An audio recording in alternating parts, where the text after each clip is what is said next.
it on? Put it on just to walk over here and I was gonna take that.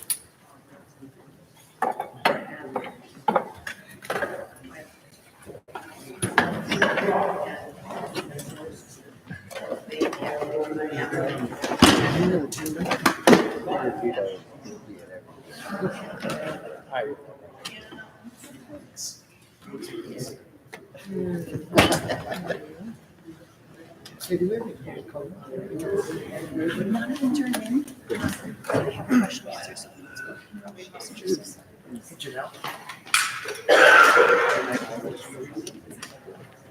Yes.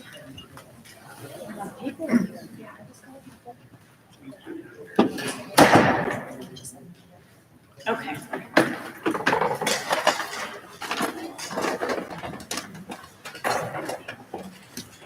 Just I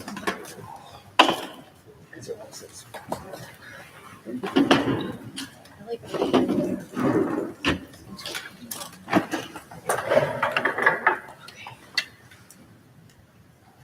So I just start with allegiance.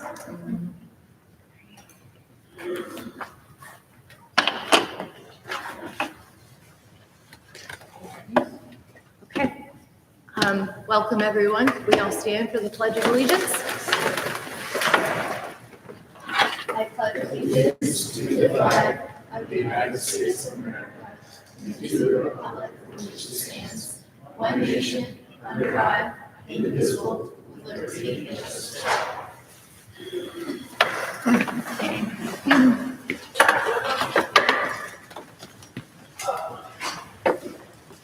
Okay, item number 2, consent agenda. A, approval of minutes for the regular board meeting, January 24th, 2024. B, the treasurer's report. And C, payment of bills and journal entries. Do I have a motion? Madam Chair, I move that we approve the consent agenda as written. Okay, do I have a second? No, second. All in favor? Aye. Aye. Aye. Okay, item number 3, delegation and reports. A, superintendent report, Patrick Goff. Not much report, like I mentioned, we got foundation payment this month. And so Gabe and I are looking at doing a lot of work with the budget as well as trying to get stuff set up for levy. And then just making sure things are going well and closing out. We did have CESTA training last Friday and the last 2 Fridays. So we're working back and getting in compliance with that. How's that been? Good, very good, Informative? very good, Like, are the staff very good doing- informative. Yep.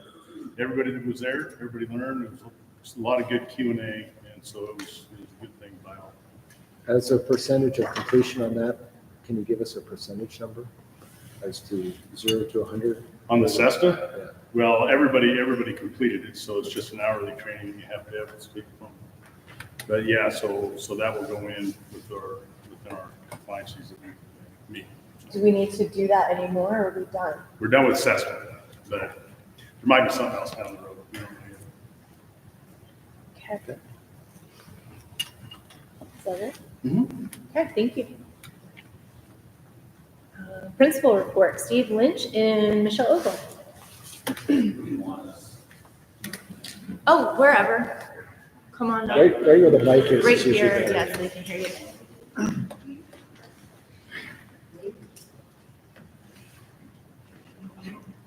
3 items, just to piggyback off of Superintendent Goff.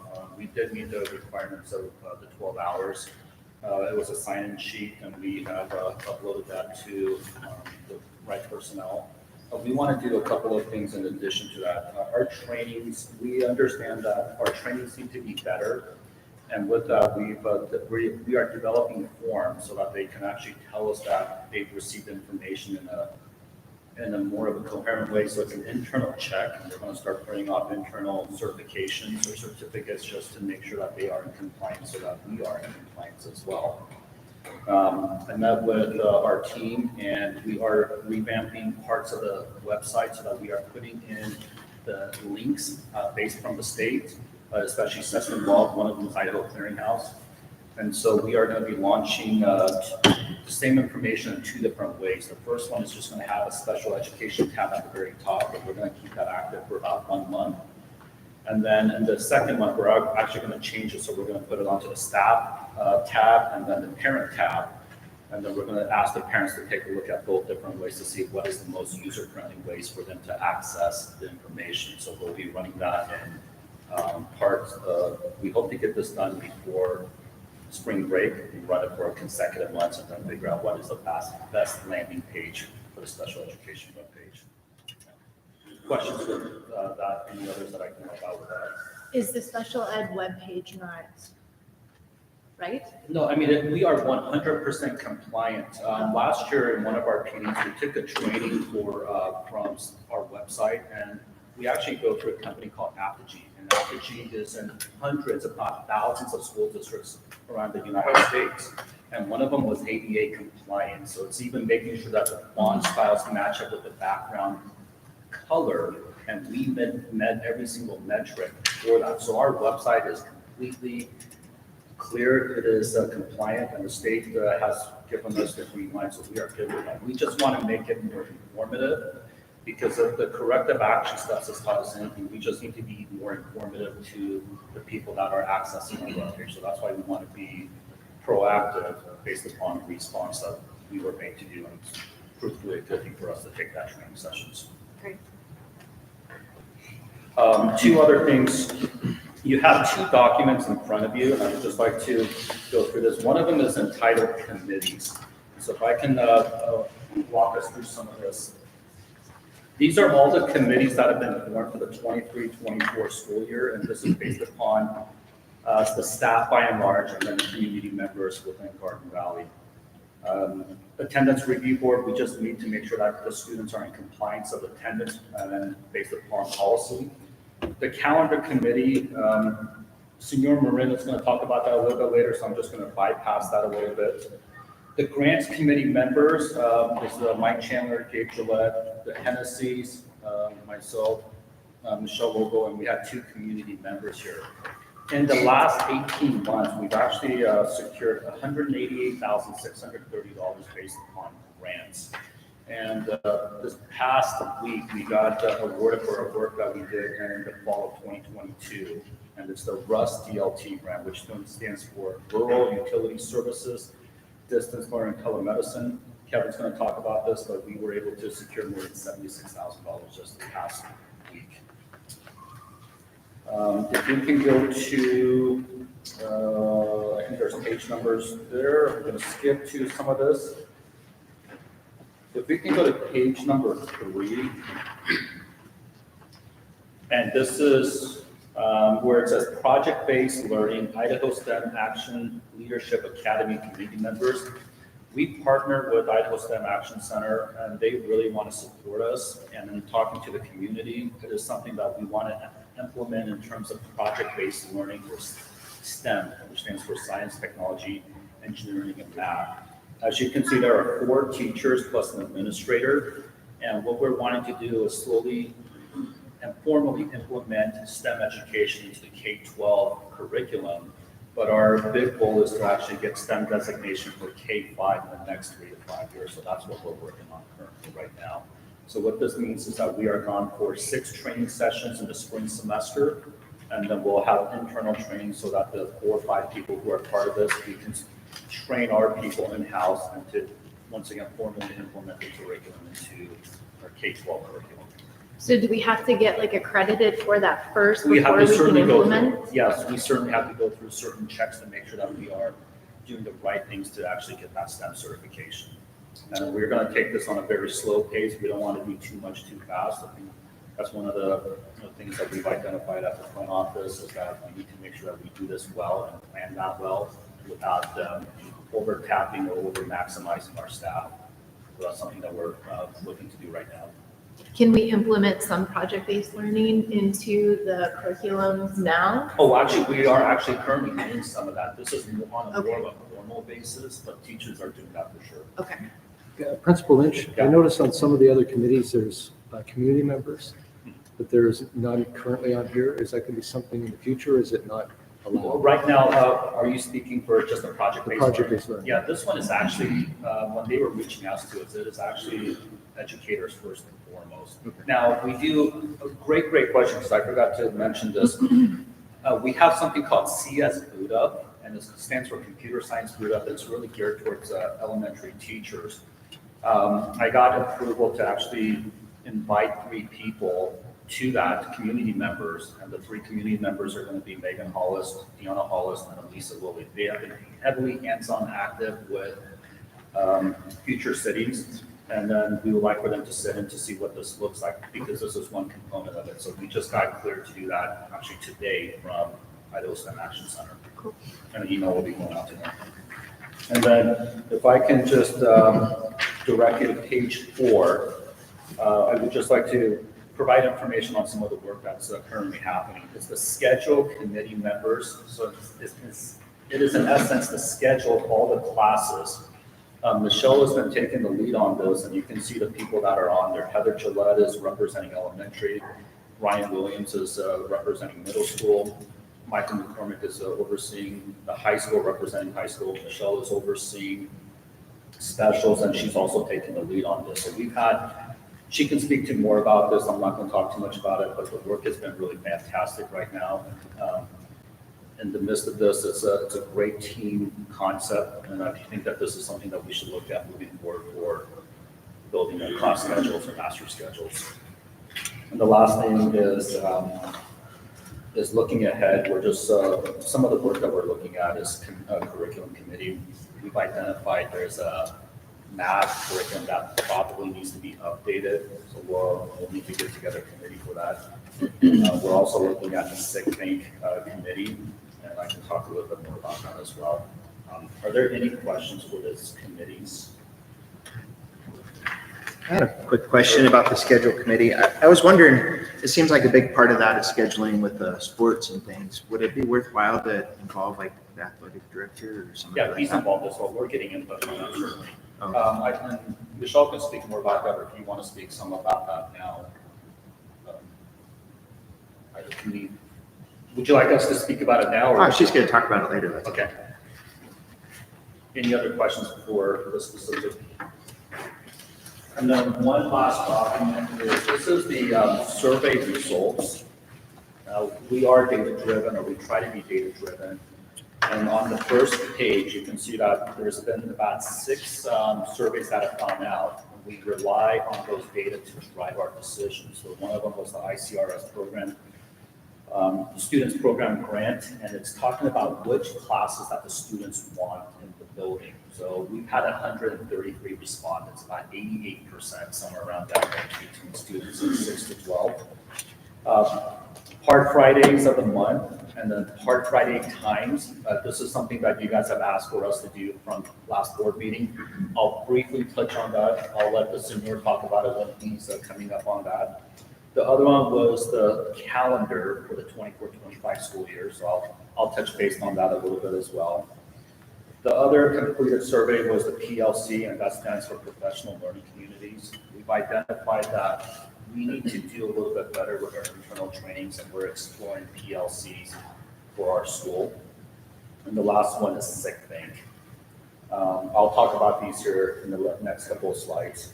The ones that we will be sending out and we'll be analyzing it is the student schedule options. This is just a survey will be going out to the students about which classes that they would like to see, especially for electives. I know that Michelle is taking the lead, and she's already working on that. The other one is teacher schedule preferences, such as which electives would you like to teach? So that survey will be going out. And then the committee needs and interests. Which committees do we need? Which committee members wants to be involved in the committees? And the last one is that we received a grant last year, and it was community schools, so we got to do a little bit more because now they're asking for more receivables or producibles for that, so we're going to start ramping that up a little bit next year. If I can direct you to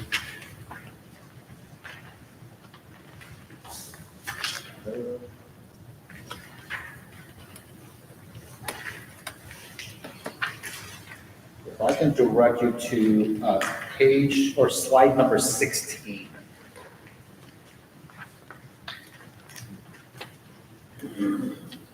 And this is at the very, very top, you should see where it says families. And then there's a slide number at the very bottom, so it's very small, apologize for that. It's asking, what do you prefer, or would you prefer having Park Fridays on? It's asking first Friday of each month, second, third, fourth. And there were 23 respondents. This went out to a bank of about 320 families altogether. We received 23 of them. Majority of the parents, 56% of the parents said that they wanted first Friday of each month. Once again, I'll let Senor talk about the reasons why we are recommending something specific, but I'll defer that to Senor. The family said that the 2-hour blocks that they would like is 9 to 11 instead of 8 to 10. And that's an easy shift that we can make right away, because that 8 to 9 o'clock block, we can have staff meetings, so that's an easy shift for us. If I can direct you to the next set, it's the identical questions, but now this is staff respondents. We have about 44, 45 staff members somewhere in that range, so we got about 50% responses for that. It is the preference of the staff to have Park Fridays on the second Friday of each month, and it is for a very specific reason. And then what 2-hour block, they were in agreement that they would like it from 9 to 11. So that's an easy choice for us in terms of movements going forward. And if I can direct you, I think there's 2 more sets of pages. I'm on slides 19 and 20. This is talking about the calendar in terms of the biggest differences between the 2 calendars was, number 1, do we want a full spring break or not spring break, Thanksgiving? Do we want a full Thanksgiving or partial Thanksgiving? And this is where the majority of the people said that they want a full Thanksgiving week off. And you see that there are 33 respondents. We had 7 families altogether respond, 23 staff members, and the 3 are actually from students. I'm not sure how they got on there, but nonetheless, they responded. Slide number 20 this is a document that went out, or a survey that went out to staff, about 22 staff altogether. And it was asking about, do you know what PLC stands for? So we were just wanting to establish a baseline. Majority of the staff knows what PLCs are, and this is just internal driven professional development that we really want to start utilizing. We're probably looking at one morning for each month of the school year. That's what we're looking at right now. And the last the last page is actually sick bank. We had something that was extremely tragic that happened this year, and that was the passing of Anthony Randolph. There was a few people who were willing to. Anthony did not accumulate enough sick days based on his short tenure here. I know that Superintendent offered a day, Kevin Hennessy offered a day, Miranda did, and Gabe as well. So they offered a day because he needed those days off when he was recuperating. So this is the inspiration, the reason why this has been resurrected, or potential resurrection. What this means is that every single person who accumulates sick days, they can donate either 1 or 2 days into a pot. And there is a committee that is formed, and that committee decides if a person is eligible or qualifies for that. And one of the people that has to sit on it is the business manager, another one is administrator, and then the rest of them is actually based upon a quick inventory if they want to do it or not. So there's tremendous interest in that. About 90% of the staff heavily supports this. And then if there is a sick bank, then you can see about 31% want to serve on the committee. So that's some of the work that we are wanting to move forward for next year. Any questions that I can answer for right now? I know that Michelle's going to talk about her section, and Susan's going to talk about his part. So who's going to address the specific reason that you said that teachers want it on the second, parents want it on the first? Senor's going to talk about that. Okay. And then, yeah, I mean, just double checking. Okay.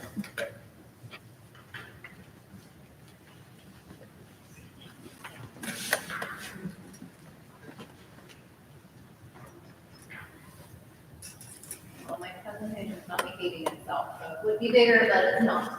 So, the one thing I want to point your attention to is, we look at this every month, and it's very, very tiny on the screen, but again, the yellow is this year, the purple is last year.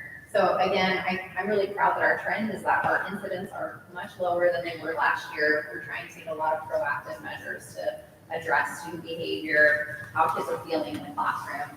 I wanted to thank Kylie for the recommendation for trauma-informed practices. I actually attended that training today. Cassie did too, yes. And I talked about Cassie last month, who is our MTSS coordinator, this whole team that meets for that.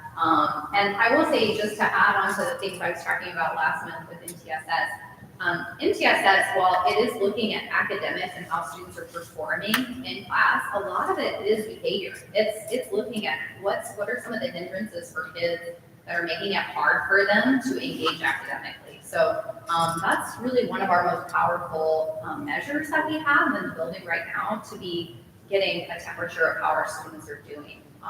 And Cassie's been incredibly proactive with that, with her team.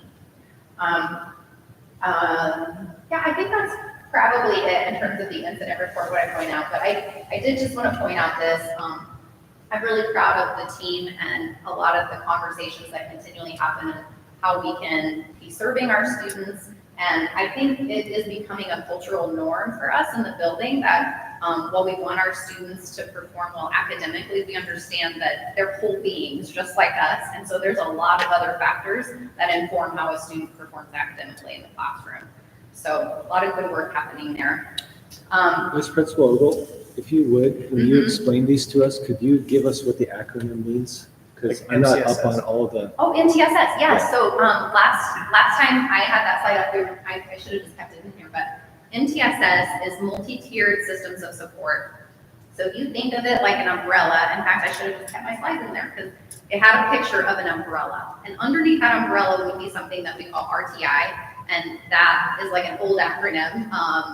And it's basically looking at like tiers of academics and how kids are performing. So that would be that academic portion. But then under MTSS, we're also looking at behavior. We're looking at social things that are going on. So it's more of like a bigger umbrella that's patching all those things to help ensure that a student is performing well. So instead of just focusing in on the academic side of it, it's looking at the whole student. So like it's a more holistic approach It is. to education. Mm-hmm. And it starts with data. Like it starts with looking at like, oh, do we have kids failing?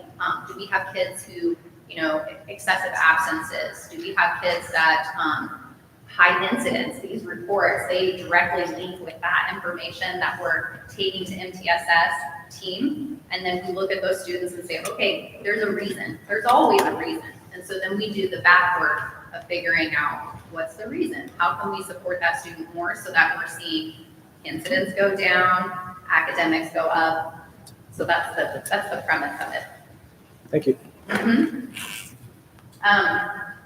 And then I'm talking about the calendar.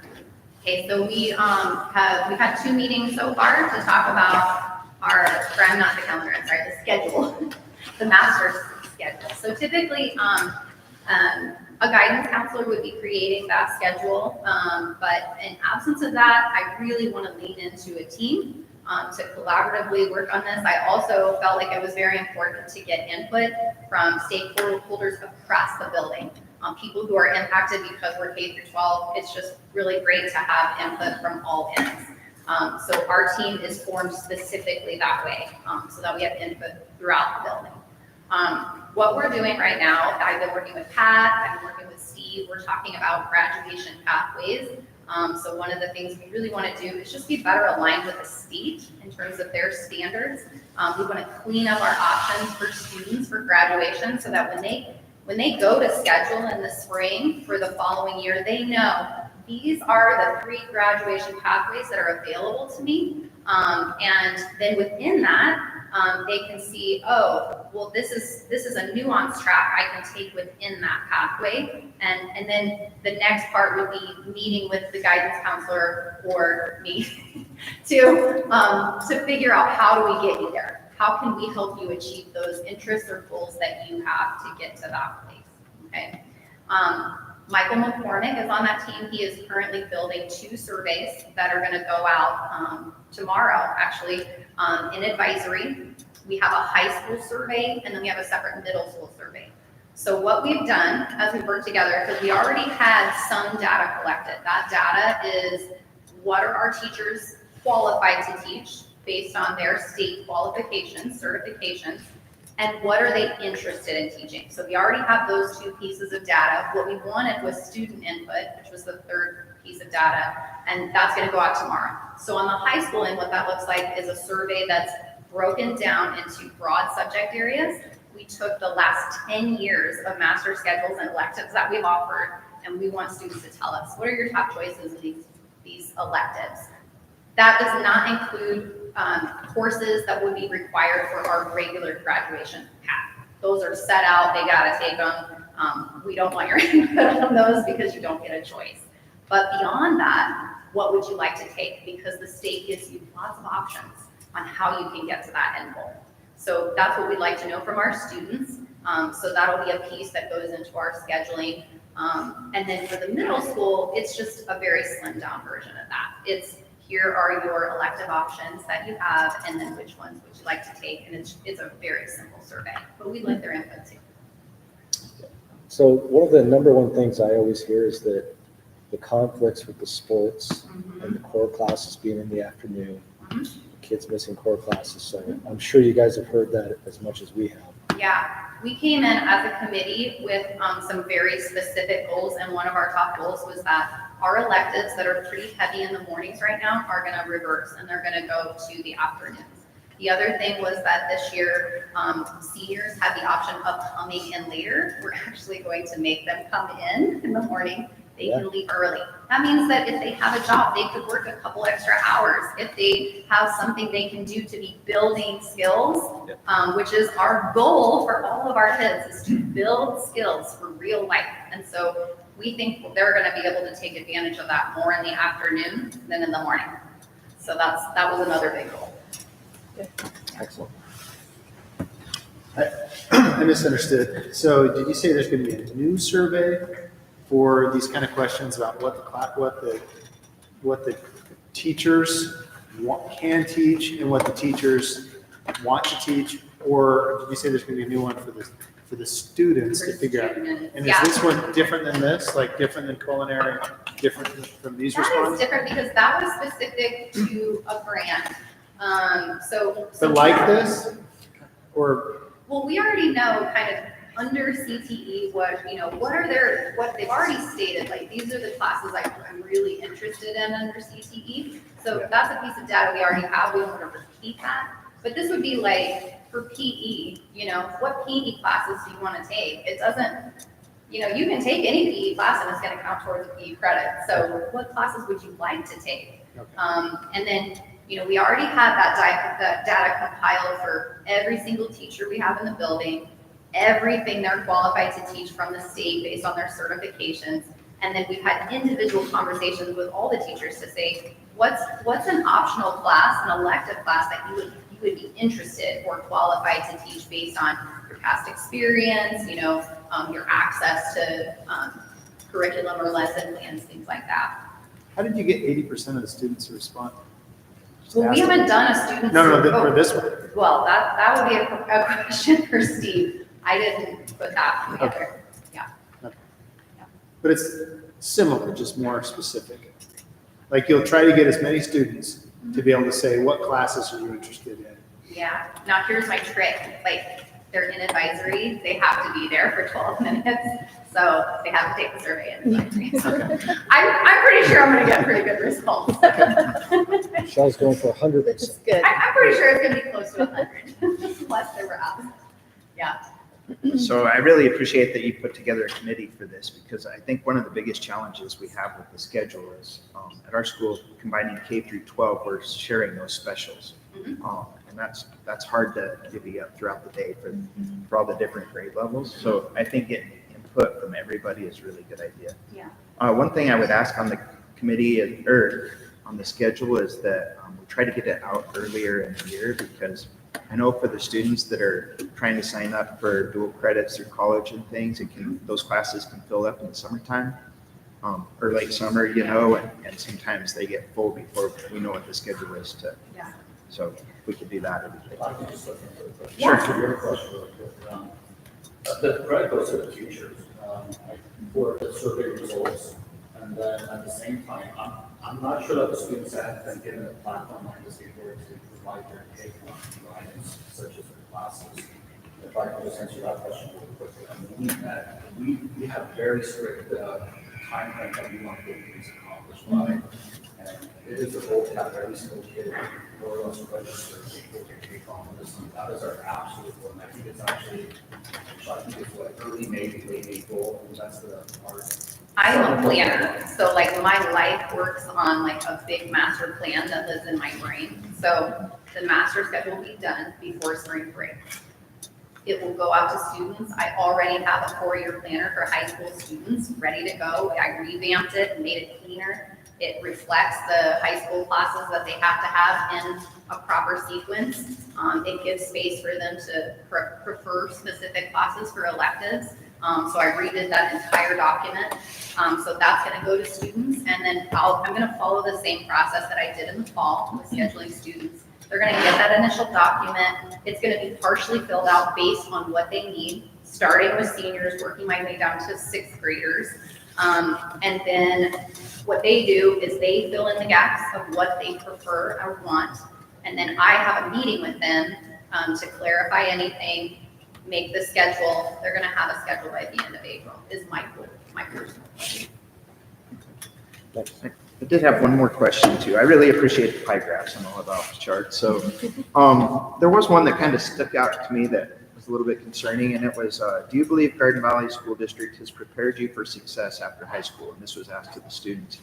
And I only see 16.5% that said they strongly agree. And who knows, they had a bad day or whatever. But I was just wondering if on those kind of questions, if we could have a follow-up, or if like the seniors have like an exit interview where we can ask them what we can do better, how to better. We had a conversation with Jen Van Dyke. Her reach and her experience here is probably greater than anybody else with the exception of Lydia Calloway. And one of the items that we've asked Jen is that, hey, can you track the students from the past? And she can do some. She actually gave me, she gave it to me in some way. We were able to go back about 3-4 years. But to that point, I think the next interview is great, or the follow-up, because we want to track to see where they're going and how we have prepared or not prepared the students. So that's something that we are looking at, just added to the list of many things that we can get done. Again, that certainly happened initially discussed, and we could really get a good tracker going so we can identify where they're going. Can we add that to Mr. McCormick's? This, you're gonna be surveying the kids in the next, between now and then. Can we just ask, if you didn't feel like you were prepared for success after high school, why? Yeah, I think that's a really good question. That's certainly. Like what that's an class easy did we for us. offer? Without question, it's an easy one for us. Okay. Thank you. Okay, thank you both. Item C, technology and maintenance report. Kevin Hennessy. Hi guys, wait, this is my son, so we're just having a false impression on that is. Okay, so, any point you have any questions, Dave's here to answer those, which is awesome. So, biggest thing that's taken place recently is the building inspection report. Gentleman comes in from the state, goes around the building with a big inspection, looking at safety and code things. We had a couple of minor things. I think in total there were 10 or 15, and they were little things like safety latches on paper cutters, eye wash stations. The eye wash part of the eye wash station wasn't in the correct place, so they were minor things.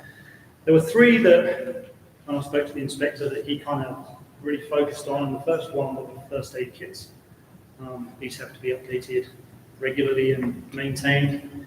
It was previously done by our school nurse, position that we don't currently have. And obviously in the transition between staff members, that fell through the cracks. So that's been addressed. The next one were power strips. I don't know what they call them in the US. I'm assuming that they're called the same thing, right? The surge protector. Surge protectors. So using those isn't such an issue. What you have plugged into those in the classroom is an issue. He pointed out that there were some classrooms where they had high wattage devices or appliances plugged into one power strip, which you're drawing a lot of wattage through that one power strip. The chances can overheat. That could cause an issue. So that's also being addressed with staff. And the other big one, nothing to do with this school building, was actually our storage building behind the football field. Even though that's not student occupied, it still falls under the safety inspection. And he was basically saying that it would take a lot of funding to bring that building back up to code to pass inspection. So I just kind of made the off-the-cuff comment, and maybe it falls down one day. And he actually 100% agreed and said the easiest way to take care of it would be to demolish that building. So Is that like the double wide trailer? it used to be the classroom, yeah. It Yeah. used as classroom at one point in time, and then Okay. fell out of use and started being used as storage. So we have plans, Superintendent Carlson and I spoke about plans over the summer to start clearing it out, getting rid of everything that we no longer need, relocating what was being stored out there, and then actually removing that building. That would actually clear out our inspection report. I've already spoke to the state, I think. Out of the ones that we had, I cleared about 9 of those, and that would take care of what was left. So we did well with the building inspection report. Budgeting for next year, we've already spoke on occasion about the HVAC system. It's old, falling apart like me, and it's going to have to be replaced. They do not like those units anymore. Again, Superintendent Carlton and I have spoke, and it was suggested that we actually go to mini splits, which will be a completely new system. It's actually far more economical. It's also easier to maintain. Currently, I spend quite a bit of time having to tweak our heating system to maintain the temperature throughout the school.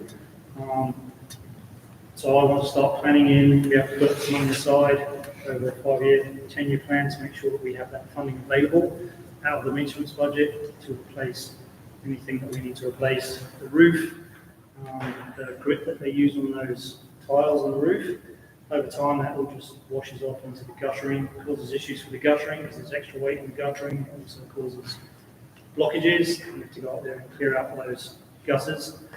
So that's something else that we can start looking at with Gabe, saying, you know, how much can we afford out of the maintenance budget to set aside every year for future projects so that when things get to their age limit, we're able to replace those without going into any deficit in our current budget. Staying on budgets, there was a couple of things that have come up from a janitorial perspective, and there were actually suggestions that Miranda came up with, and I wanted to do cost-benefit analysis on 2 separate things. Did a time and motion study of janitorial's role for their 8 hours. And about 70% of the time is spent sweeping either the NPR or the gym, vacuuming classrooms, and vacuuming hallways. One of the ways to get around that would be to go with technology and look at some form of industrial robot vacuum, which we can just say, hey, you go out this time, you have this designated area, and it goes out and vacuums. It would also solve another problem that we have, which is sickness. Currently, I don't have any substitutes for janitorial. On a day like today, we have a janitorial member out sick, somebody else has to pick up the slack for that janitor. If we had something like a robo vacuum that was going around doing 70% of the work, it would just be a simple email to teachers to say, hey, I'm short, you mind guys just having students wipe down tables at the end of the day, and we'd be fine. Looking at the workload, the vast majority of it is sweeping the NPR or sweeping the gym and vacuuming, could possibly be going down to 1 janitor. If you take into account their salary and their benefits, okay, correct me if I'm wrong, comes out at about $46,000 a year in that range that we could save annually if we were to go to a system like RoboTax. So I'm going to do a cost-benefit analysis on that. I can present those numbers to you at a separate board meeting to say how effective that solution would be.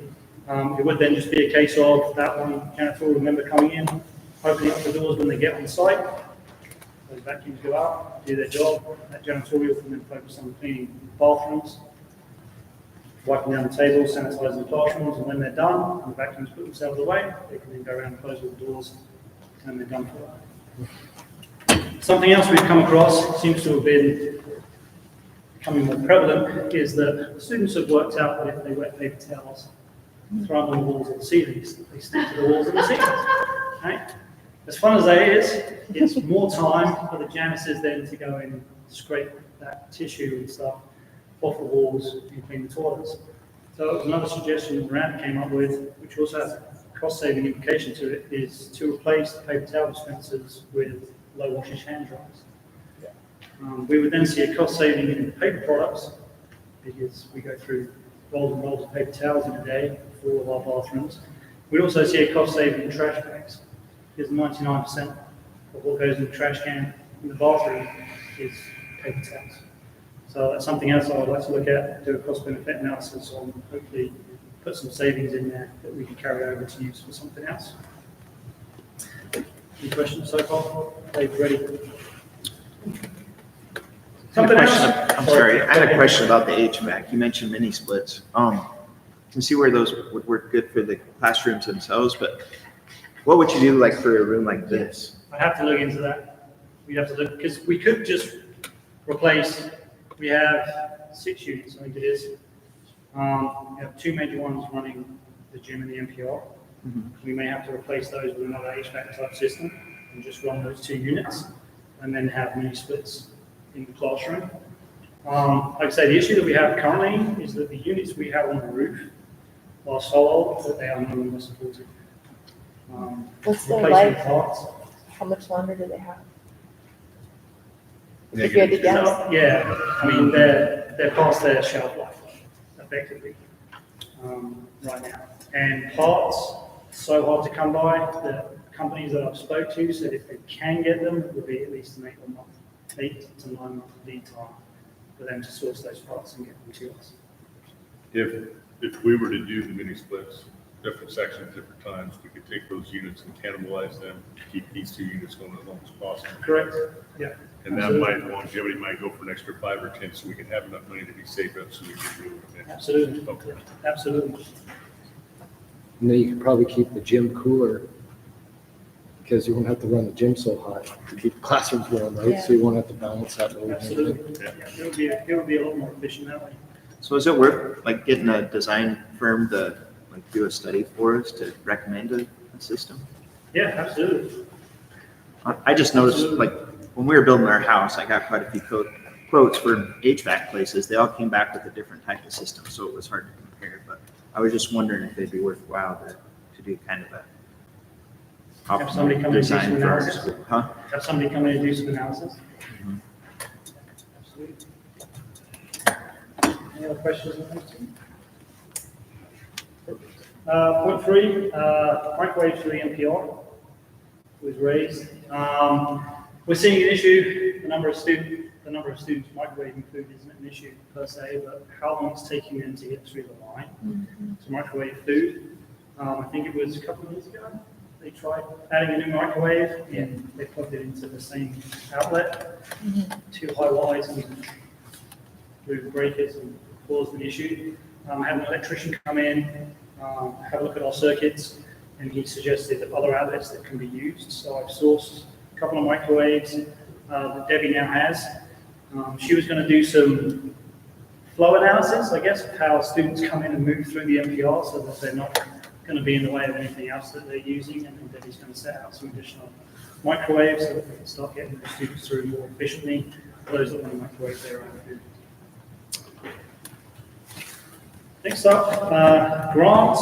So SOF, grant securing our futures.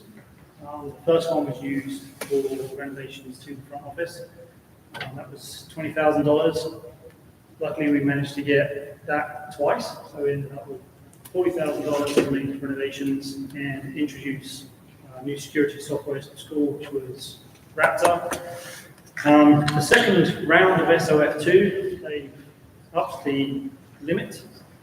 There is $200,000 available for the SOF Part 2 grant. They are being far stricter with what you can apply for. They have certain categories, so they've got communication, PA systems, and then the third one would best be described as crime prevention through environmental design. So how the building is laid out, fences, the ground structure. Within those categories, we're also being incredibly specific about what does and doesn't qualify. So under comms, they have radios. Okay, they will not allow 2-watt radios, they will allow 4-watt radios.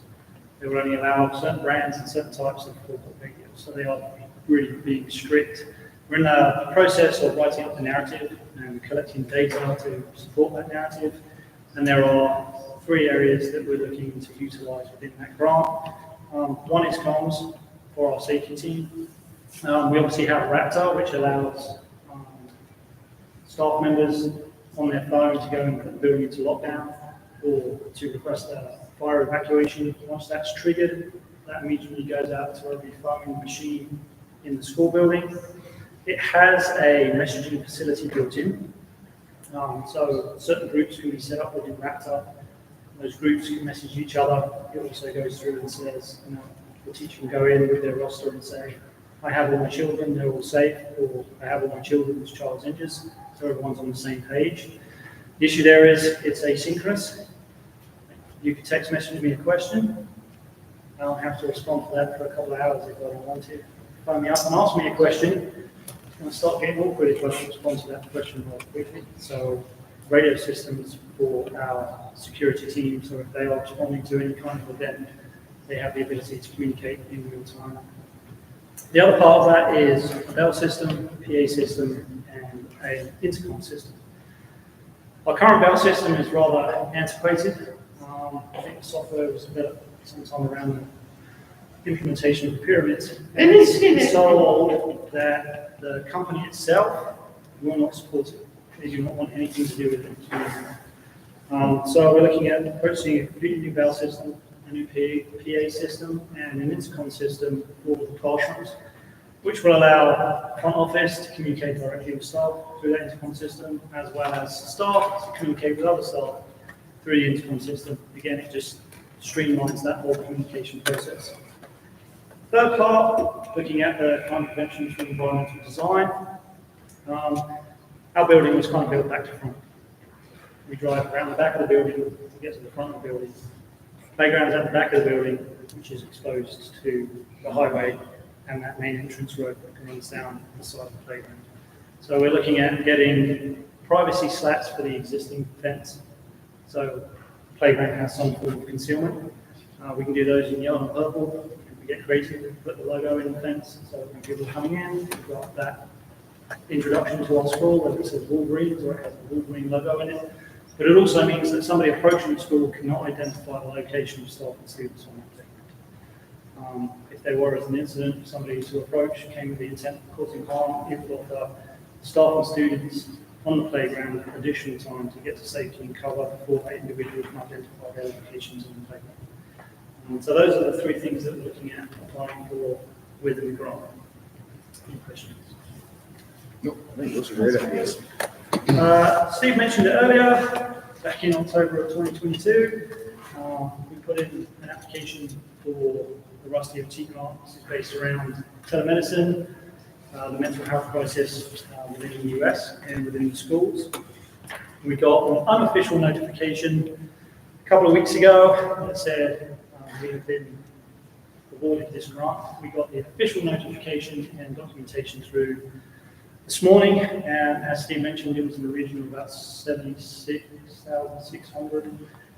And this is looking at improving face time with counsellors for students. We have a counsellor that comes in once a week, I believe, if I'm wrong. Twice a week. In that time, you can see a very limited number of students. We put in the teleconference room, telemedicine room.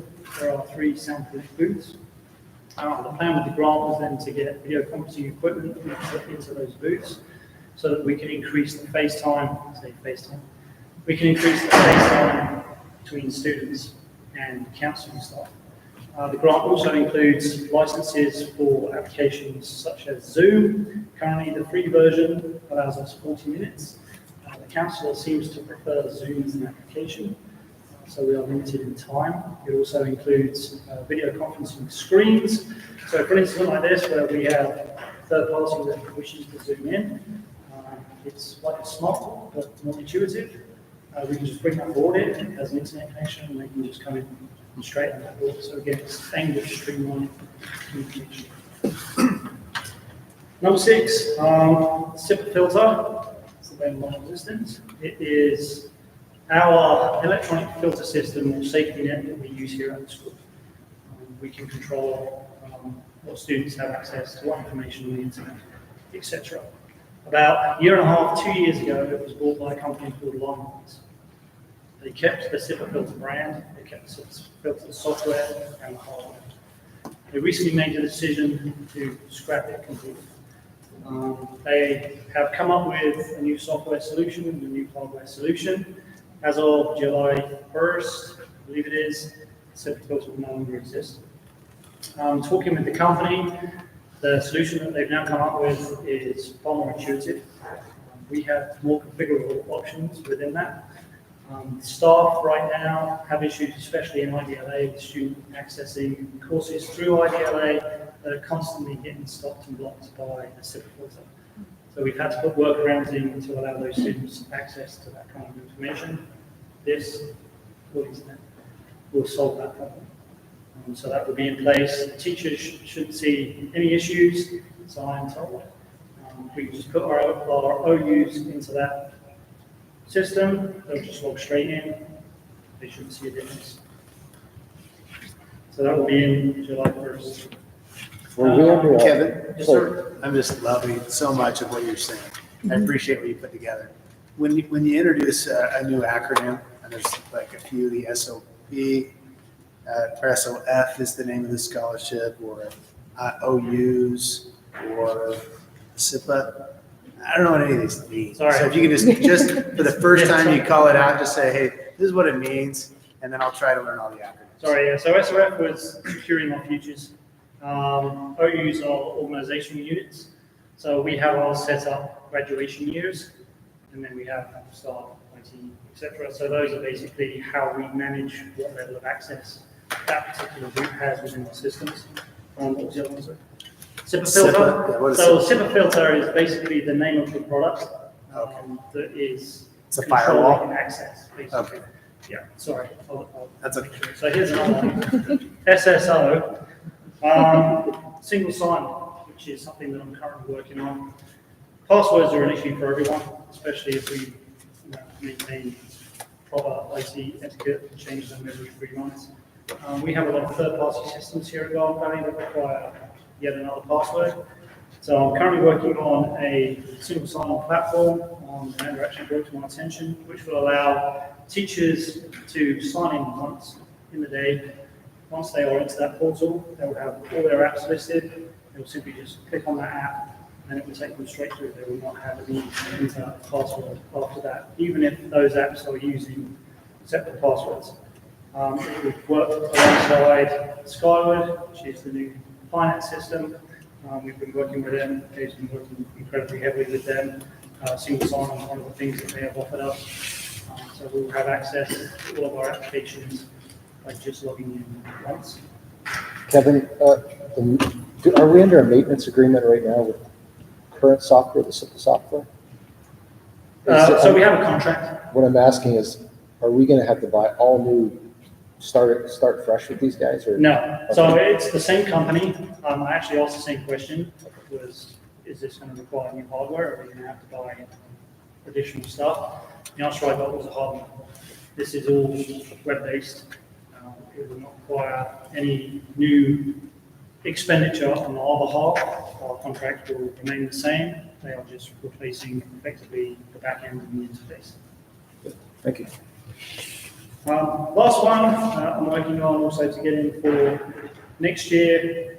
One of the big things that I see communicating with staff is that staff store information in so many different places. Some staff use OneDrive, some staff use Google Drive, some staff use iCloud, and then sharing that information becomes an issue if one member of staff isn't using iCloud or OneDrive.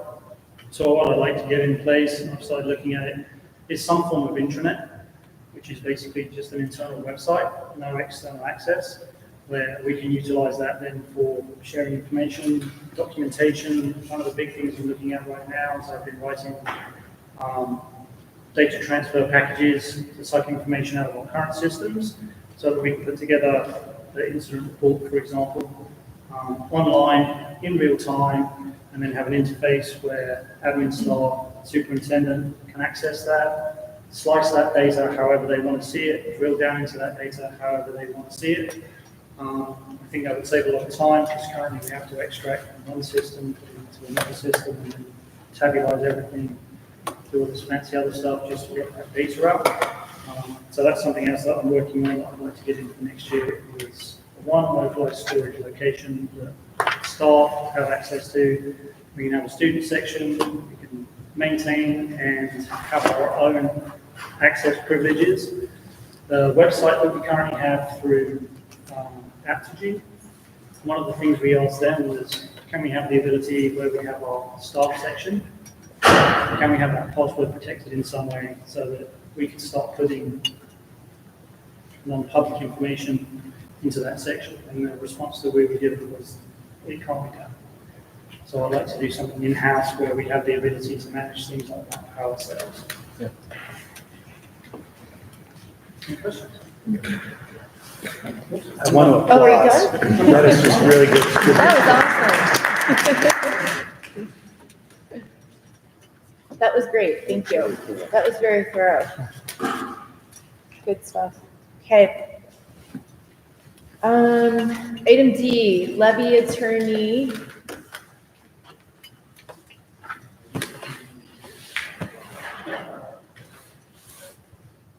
Michael Keith is actually a financial advisor. Okay. Who's going to walk us through kind of a Q&A? Okay.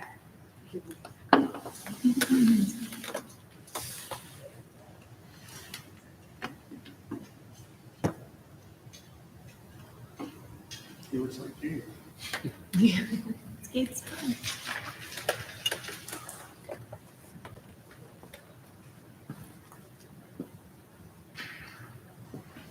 So more on this person, what do? They write the levy for us, we hire them to write the wording for the levy, is that who this is gonna? Yeah, he works for Zion Bank, Okay, so he'll be helping us with some of the back end legalities and financial parts of it, to be able to take care of the funding on that side. okay. Probably have to work with Chris too. Right, Chris?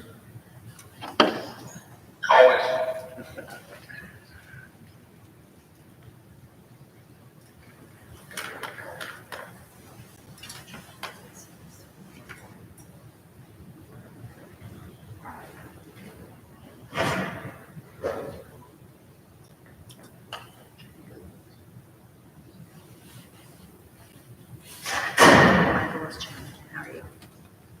Good. I am sorry for the delay. Are you still available to present to the meeting? Yeah. Okay. We're trying to get logged back in on our end. Our local data is having password issues. Are you logged in right now?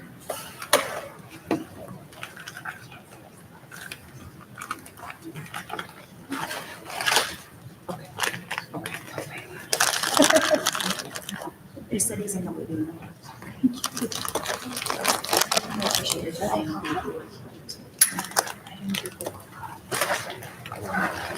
So tonight it looks like we just, neighborhood should be just thank you here in Canton.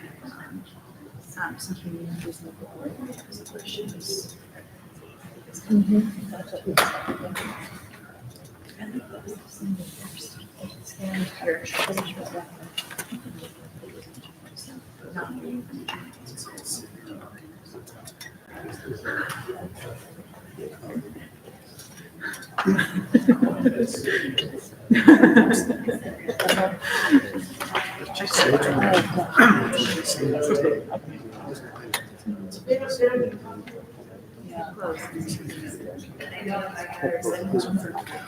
Isn't it the worst? What they say? Yeah. And then anything that's in Do you want the code? Yeah. So it looks like it's making us like create another one. Can make sure it's best. How did you do it? I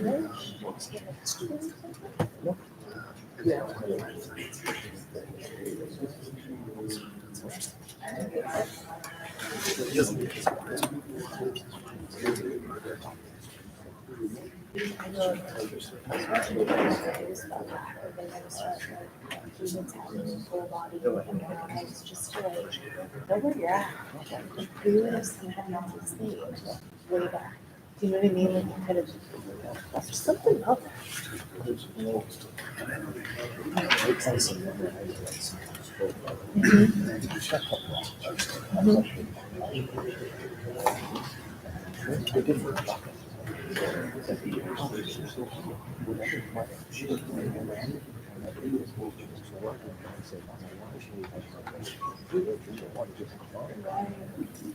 She's too young. Do you have to? Oh. I mean, we just like.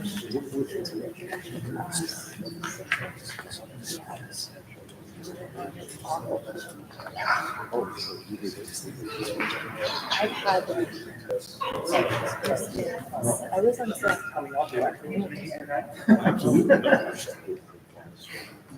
Yeah, with no questions asked.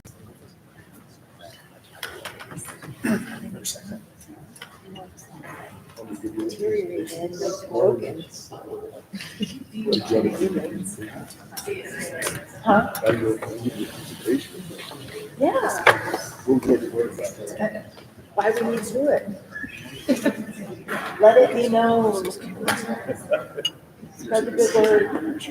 This too shall.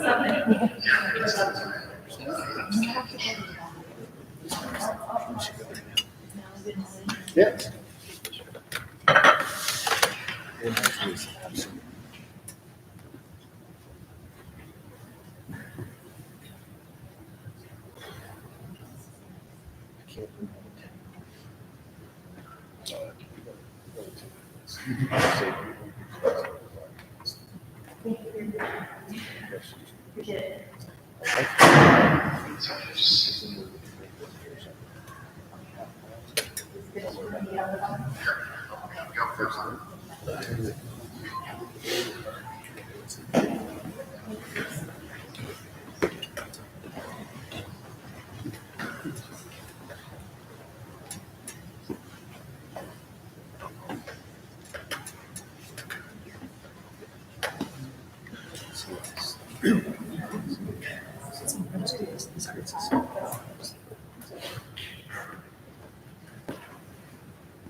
Absolutely.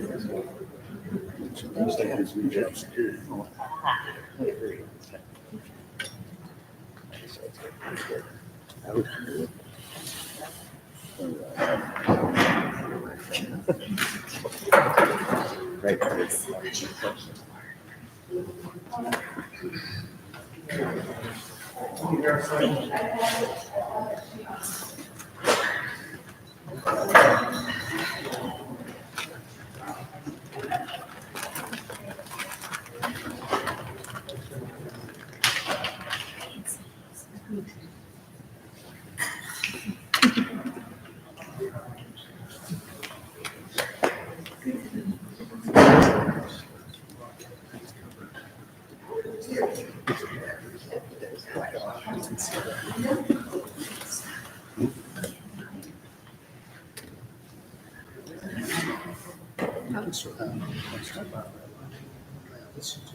Kevin's presentation.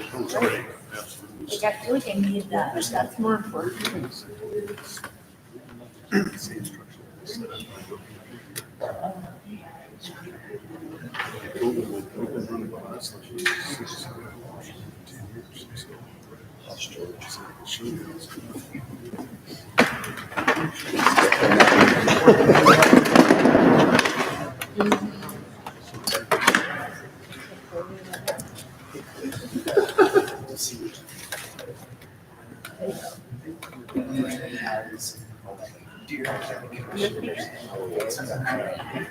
I heard about it, I didn't.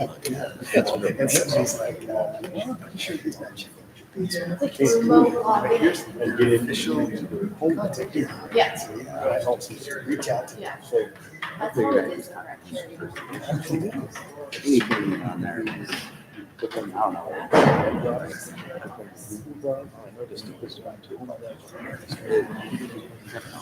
Makes it just like with the times. Yeah. That's what's so.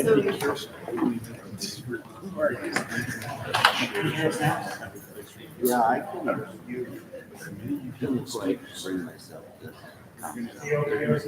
Sure. I was a little bit late, but my coach. Right. Yeah, I can see that early level. Have you enjoyed that position? Yeah. Say joining it? It's okay. Nobody can something about it.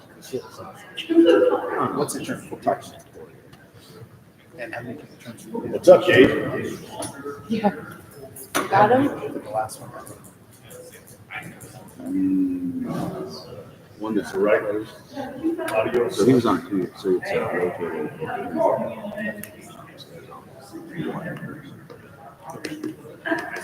I'm gonna be on the One hour. scholarship. Yeah, Did you ask them to put me on there? No. I'm surprised I'm on there. I know. I'm only on one. Wanted to stay. This would be on there a lot. I'm not. And your cousin is. Were you married to the other guy? Nope. So, Oh, you just ran together. I don't know that scholarship. It's right up. Got one of these. I don't know. Yeah. Oh, No, I'm not doing that. Are you kidding me? Are you kidding me? Build up the immunity. That looks like we got it for prom. So then, this year is one of the big announcements that they have to do. Maybe a small one over here.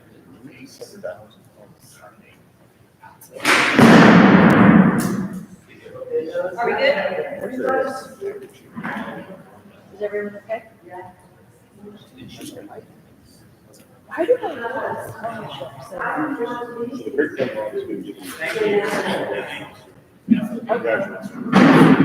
That's what it is. 25, 30 It's a scholarship. Yeah. That's So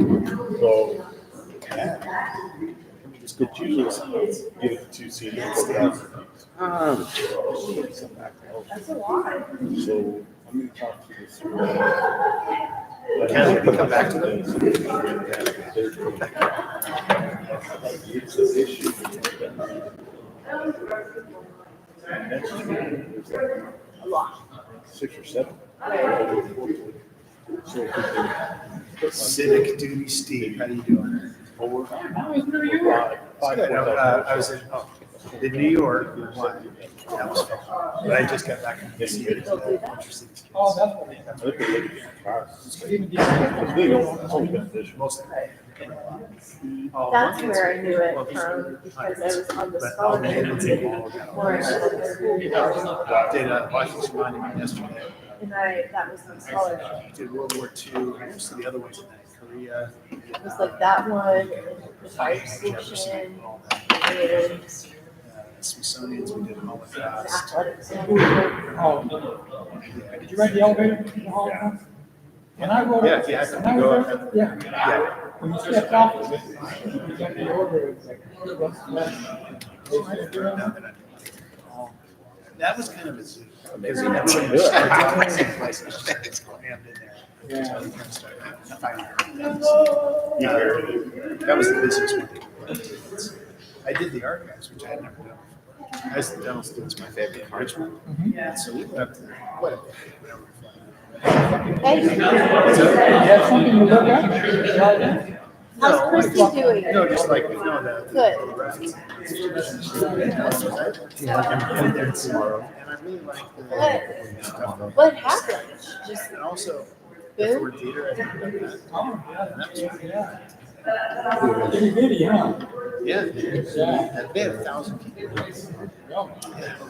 Crazy, yeah, just like they're letting all go by. Yeah, well, he was like, the guy, he said it was like the equivalent of like Leonardo DiCaprio. Yeah, it was just like an actor that we had all Totally seen get it. who was famous. They're like, oh, okay, he's part of this deal. Yeah. And he even said, even when he shot him, they weren't sure. It was kind of like when Will Smith slapped him. People were like, is this part of the show? Yeah, like, right. Yeah. Yep. Yep. Oh, Yep. Did that too. Choose right after it.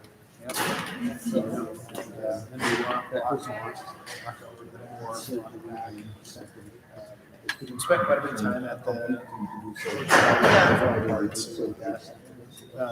mostly on and then Oh, good. the party was that. Is she gonna go back down? Yes, sir. Okay, good. My favorite part was just watching our kids perform. Some people, it deters And see them how from ever going back to But you do know, that, across the like, street, they have that's this just- library at the, yeah. oh, yeah, yeah, there's a Yeah. library, and there are a whole bunch of books and stuff. So, I went over there with Mr. Arnold. He was the history teacher here. Yeah. Because like this, when I did, 7th grade pictures, he moved.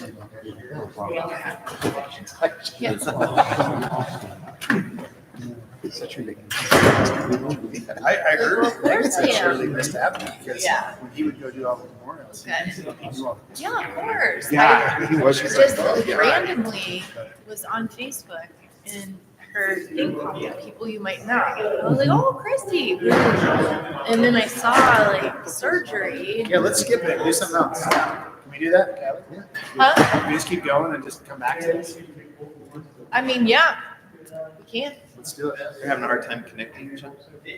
Really? No Oh, I sound. don't know, let them work on it, let's just keep going. We got the video, we're gonna get no sound, Oh. unless you can read lips. You did pretty good at it. Okay. I really can't hear it. All right. Well, let's wait for Pat to come back and then we can get. I mean, Steve, do you have those, interviews from the meet and greet out there? Well, of course, when I Yeah, was they're on, 6 yeah, months they're pregnant, accurate. I had a I runner looked at both. at You the school I was working but at. the link Little to kid, it 8 is years off old, of ran happening away. game moves. I looked All real of the quick staff were off yesterday. base camp. So Nudge Lake Project had Oh, up in look that for big mountain, the one that announced that charter the image, mountain. and And then I go was little below. kid run away. I was like, oh my gosh, this is gonna take Yeah. some strength. So I chased him all the miles, all the way to the Blue Ridge Parkway. You know, Throw but for me, boulders that at was him. great. That's what I want to see. So, you gotta root through and all, see what's going to do. And it just didn't even think about it. Of course, there always be contacts. You can't. Yeah. Not all of it goes to the county. It was cool. Some of it they go to school. Yeah. Unfortunately. Yeah. And then it got real. Okay, Meeting's so over, we're we're at the speaker. sinks, period. Today's life is in your hands. These people's children's lives are in your hands, you know?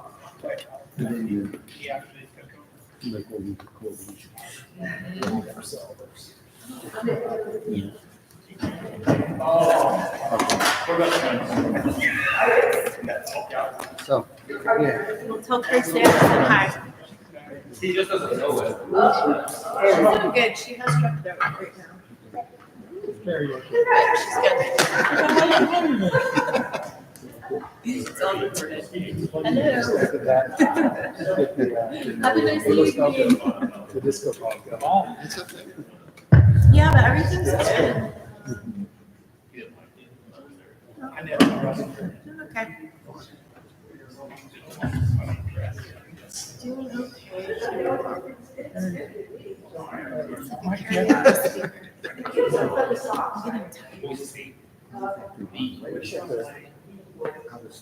She's slightly here. Well, it's turned off on the other right.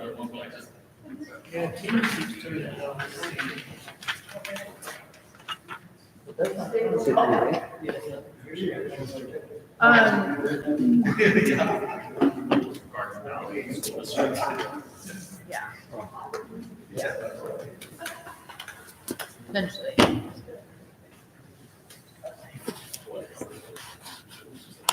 Can you hear us?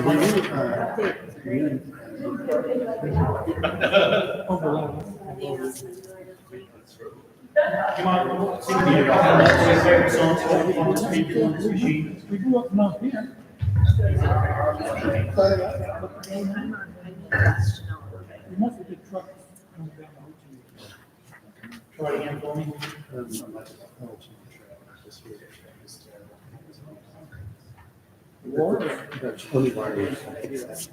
Yeah. Oh, we was the flyer out there.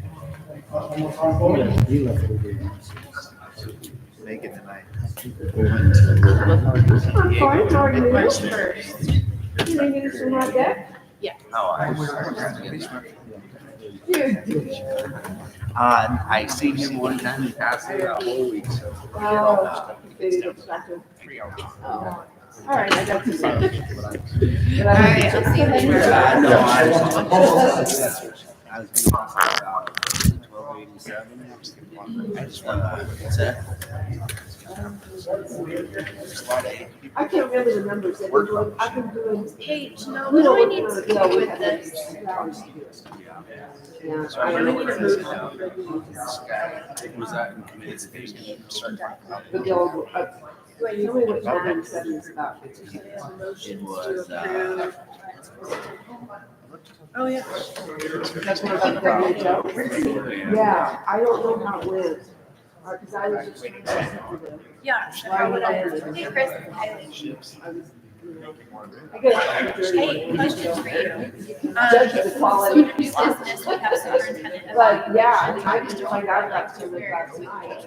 So what do I do to meet? Because they never gave me the gist. Because they're out, and, other people won't do anything. Okay, so just say, during executive session. So I don't know you how can to. apprise the board members and existing of the evaluation. I don't know.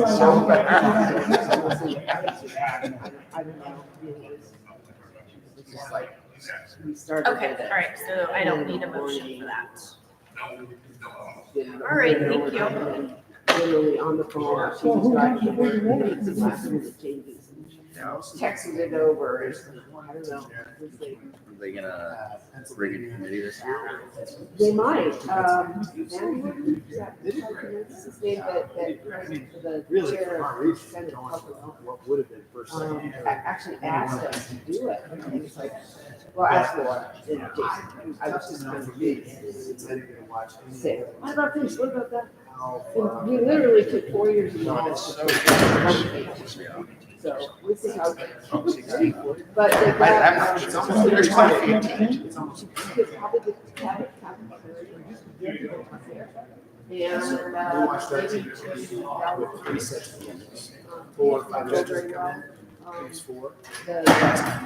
We want to just put this on pause and go forward? Really? We can get through a couple more things. Yeah, testing 1, 2, 3, testing 1, 2, 3. Glory be All to right. God. You didn't see her maybe.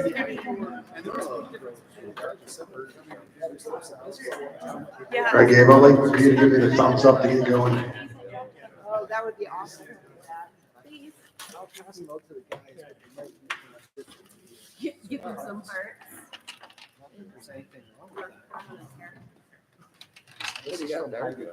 That's from Heidi, not me. All right, you guys ready? Yeah. Yeah. All right, Michael, we're ready. Okay, well, that concludes my presentation. Thanks for coming. Thank you. No, thank you, everybody, for the opportunity to speak to you this evening. I'm Michael Keith. I am with Zions Bank, and I have been the district's financial advisor. And we've kind of talked with district kind of administration about having us come and talk to you guys about a couple of things. One, kind of a little bit of background and levies in general, as you guys are kind of maybe considering what to do with your supplemental levy that's expiring, and kind of what those next steps might be for the district. We thought maybe it'd be helpful for me to kind of talk through kind of levies in general for, both the board and for kind of the public that's in the room this evening, and kind of what some of the history has been on that, as well as maybe a little bit about some of the bills that have, one that's been passed, one that's at least been floated this year, and maybe kind of how that impacts the district as well. So I'm going to attempt to share my screen here.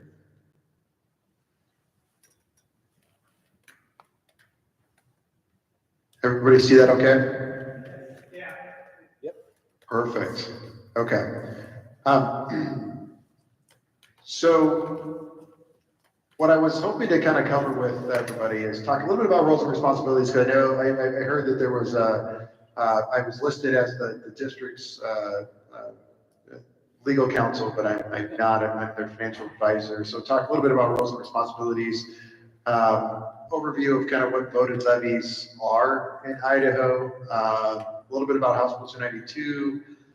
More specifically, some district information, election requirements that you would need to consider for the supplemental levy, what the revised election calendar looks like now as a result of House Bill 292, and then, like I mentioned, kind of the proposed 521 legislation. Can everybody still hear me okay? Yes. Okay, perfect. So very briefly, high level, municipal advisor. So really what my role is with the district and talking about, levies and capital planning and any other planning that the district's doing related to kind of financial levies that may get voted, is to take a fiduciary role and kind of help protect kind of the district's, interests, as well as, be able to kind of provide advice around, what you can and can't do, and kind of complement any of the legal advice that you would get from the other listed person on here, which is a bond counsel. And a bond counsel is a little different than maybe the district counsel, because they are very specifically versed in some of those same things that I am in terms of the legal side of things on, bonds and levies in Idaho, and what the election requirements are for those. So that's somebody else if the district decides to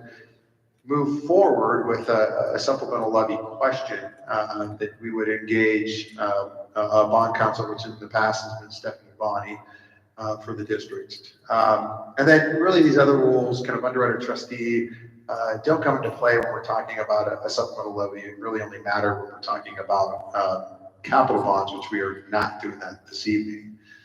But I did want to just briefly compare and contrast those different levies so people kind of understand both, the board of trustees and the audience, kind of what these different levies are that could be voted in by the district, and specifically the one we're talking about this evening, which is the supplemental levy. So going from my left to my right, starting with the bond, this is, the district does still have a bond on the books.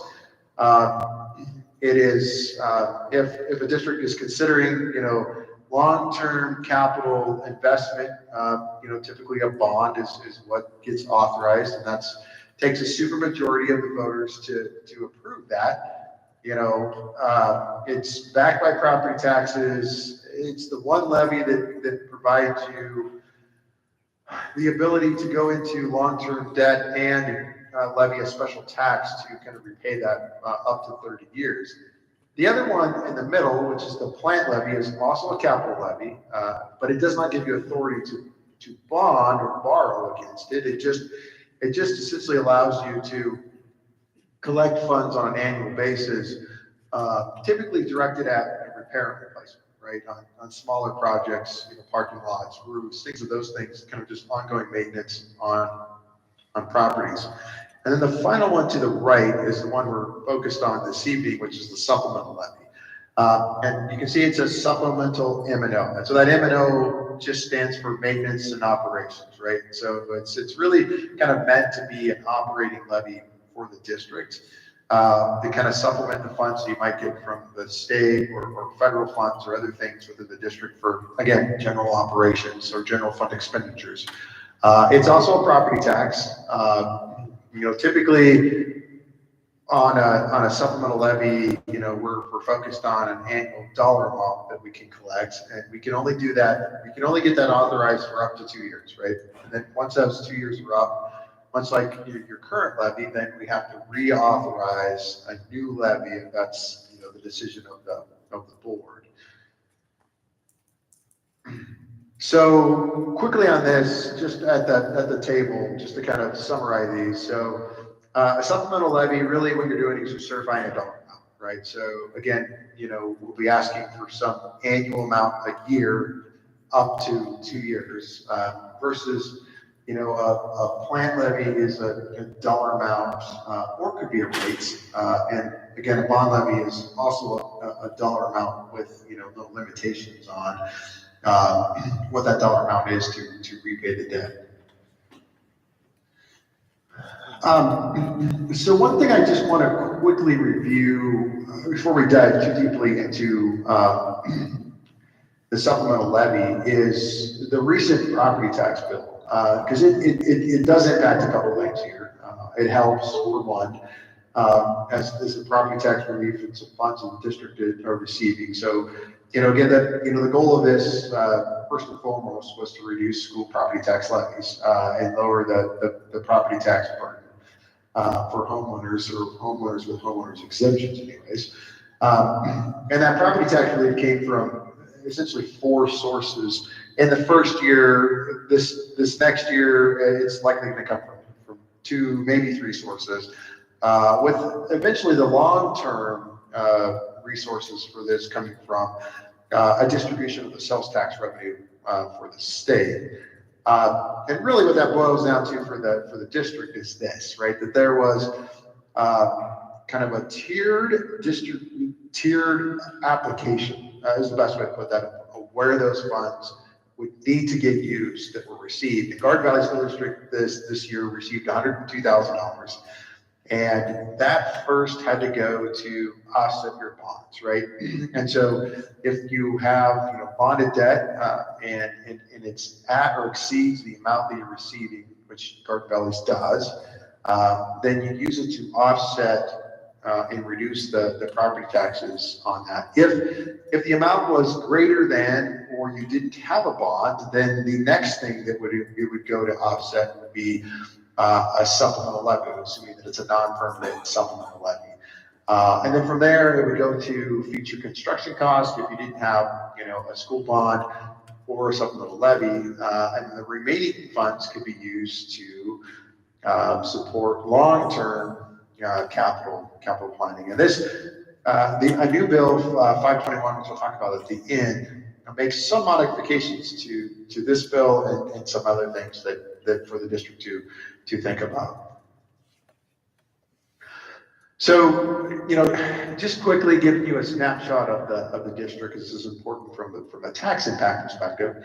Not surprisingly, in the state, in particular in Garden Valley, we've seen significant, growth. And this growth comes from 2 sources, right? It comes from new homes that are getting built, but a large portion of this growth, right, that we're seeing in the market value is, revaluations, right? Because we've seen so much demand for housing, in particular in some of these smaller resort type, recreational areas. That's really driven up the cost of homes and overall market values. So you saw that increase from 2022 to 2023 by a whopping 67%. which slowed down, this year to a more manageable 5% growth. But nonetheless, I mean, the district's market value has gone from 416 million in 2018 in just 6 years to jumping up almost $1 billion, right, to 1.375. So significant growth. If we're talking about new homes being built, then that's just more taxpayers in which to spread the tax over. If we're talking about revaluation, then that's just a larger value in which the result of that is really kind of a drop in the tax rate. So that doesn't particularly give any tax relief when your market values go up. From an overall levy picture, right, the district has been relatively consistent, over the years. It's kind of always been in that, million, two to about $1 million, at its peak, $1.6 million. And that's total levies, right? So that's been both, the bond and the supplemental levy that the district had. But again, you can see so the red bar graph at the top is levy amount. So that's the dollar amount that's getting certified each year. And on the bottom is the resulting tax rate, right? So again, because we've seen those significant market value growths, and some additional, homes being built in the region, that tax rate has gone down to kind of offset, the increase in homeowners' values. So, again, just a little bit of the history, but, really the district's tax rate, from a tax rate perspective, is the lowest it's been, probably in the last, 15 or so years, from a tax rate perspective. Like I said, from a dollar amount, it's been relatively consistent. So as we think about a supplemental levy, and we were given a potential figure of $400,000 for this analysis, as I wanted to kind of rewind the clock a little bit and kind of show you what the district has kind of done to manage, I think overall tax levies in the district. And, in 2022, the district did have a $400,000 supplemental levy and a bond levy of about 1.2. When the supplemental levy went up from 400 to 500 in 2023, the district lowered its bond levy. It had done some refinancing and some defeasances and other things, and so it reduced its bond amount, allowing it to offset. So again, from a total dollar amount, in 2022 through 2024, was relatively consistent in that $1.6 million range. With a proposed in 2025 $400,000 levy, and again, this is before House Bill 292 funds have been taken out. Kind of the top line, tax collections would of course go down by 100,000. Keeping the bond levy at 1.1 to 1.5. Now on a net basis, again we still get that 102,000 in House Bill 292 funds, and we're expecting to receive something around that in 2025. So really that amount is going to be 1.4. So if the district were to move forward with a $400,000 supplemental levy, total tax collections will have gone down with the help of House Bill 292 over the last couple of years by about $200,000. From an annual tax impact perspective, and this is just according to Zillow, with the average home value, and this is the countywide, so Boise County, so not just specific to Garden Valley, is around $416,000. And so from a tax rate perspective, or total tax collections, per home, you'd go from an annual tax impact of about $319 to about $298. And on a monthly cost basis, currently paying about $26 almost $27 to about $24.89 from an impact. Correct. And again, that's on an average home, assuming, the homeowner's exemption of $125,000.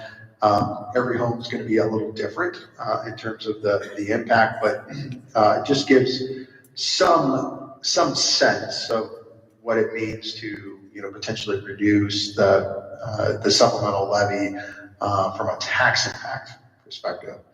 And I'm going to move on here. So just so graphically, then what that looks like, assuming market values stay the same, is you would go from about a 110 tax rate in 2024 to a proposed tax rate of 2025 of about 103.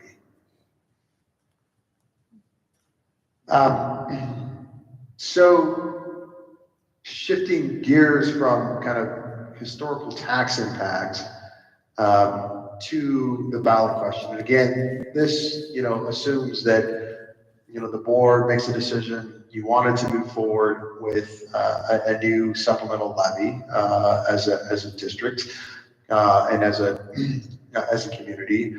There are some additional things to understand about disclosures. And again, this is where we are not the lawyer in this. This would be the job of bond counsel to ensure that we are meeting Idaho code requirements for ballot questions.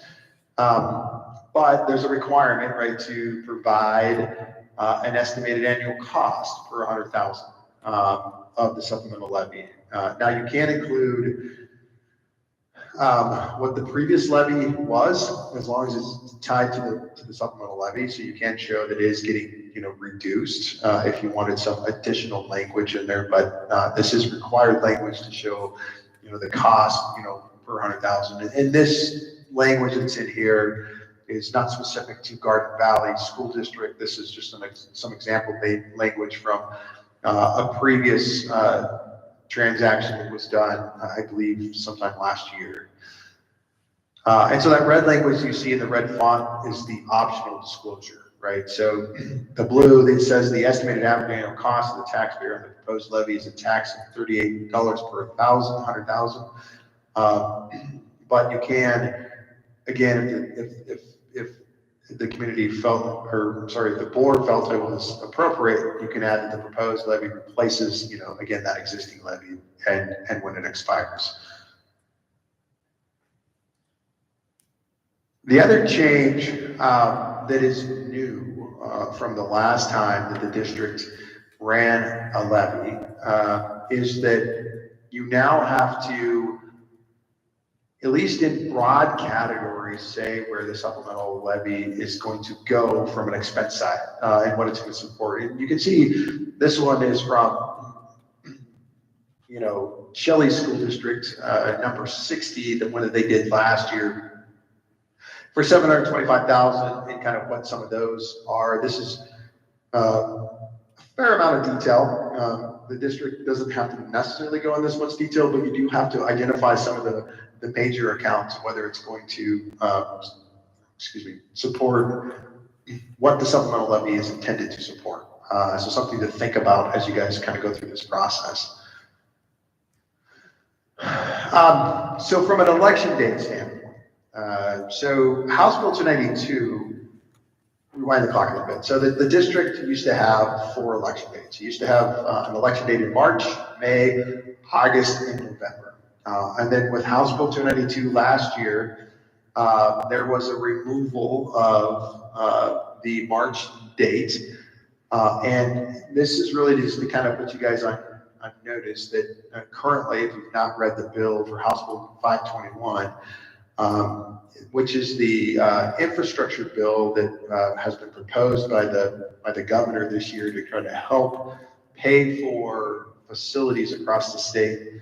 One of the things that it does is it removes the August dates, from the election possibilities for districts. And so you would be left with just, May and November potentially, if the district wanted to run something. Now, the thing to keep in mind about a November election is that you would miss your certification time, right? So if the district didn't move forward with a supplemental levy, the district would have a year without a supplemental levy until it could get approved. And so if approved in November, you wouldn't be certifying that until the following September in 2025. The other thing to recognize is the blue or the dates in which those election resolutions need to be passed by and into the county. And so on a May election, that's March 22nd. Currently, if the August election stays around, that's July 8th. And if it's a November election, it's by September 13th. So that's the deadline to submit it to the county. And I always suggest that you reach out to the county if you think you're going to run something and let them know and put them on notice that something may be coming. So just quickly to kind of wrap this up, and then I'll kind of stand for any questions that might have. I just briefly want to provide some overview of House Bill 521 and just kind of some of the notable impacts that it will potentially have. And this is by no means an exhaustive list. It's a very long bill. It's about 30 pages long. It does lots of different things. But these are some specific things to school districts to just kind of be aware of. So one of the things that it does is it eliminates the bond levy equalization program. Now for Garden Valley School District, that's not going to be a significant impact because you don't currently get levy equalization because your market value relative to the students you have is very high. And so your index is very high. And you don't qualify currently for this program. If you did, you were receiving money, those funds would, after 2 years, go away. We already talked about the August date elimination. The other one that it changes is 33802A, which is just what the allowable bond levy is. And it's really just how you can think about and calculate your bond levy and in terms of how much that you're allowed to have in reserves. It used to be you could have up to one payment really in reserves under what we call the 21-month levy. But this would reduce that to only having 125%. So meaning that you can only have really a 25% reserve of your next year's or in addition to your yearly payment as opposed to a full payment in reserve. So that's something to keep track of.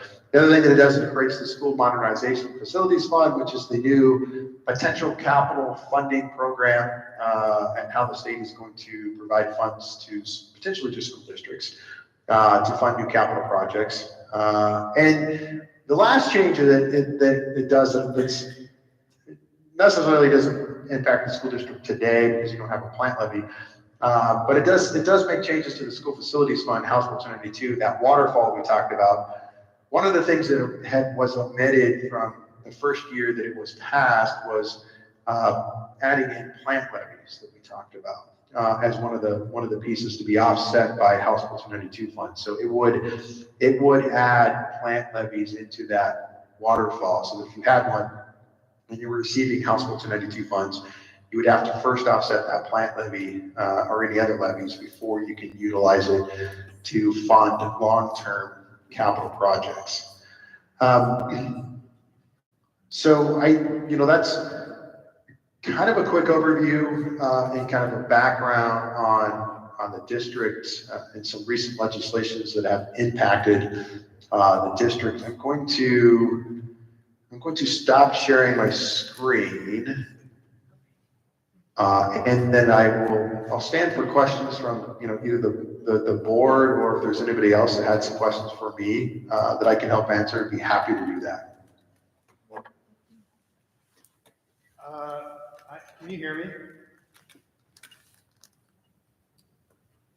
You might have to stand. Is there a microphone that you can hear?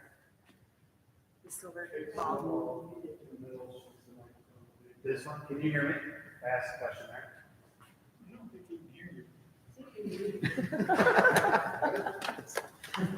Can you hear me now?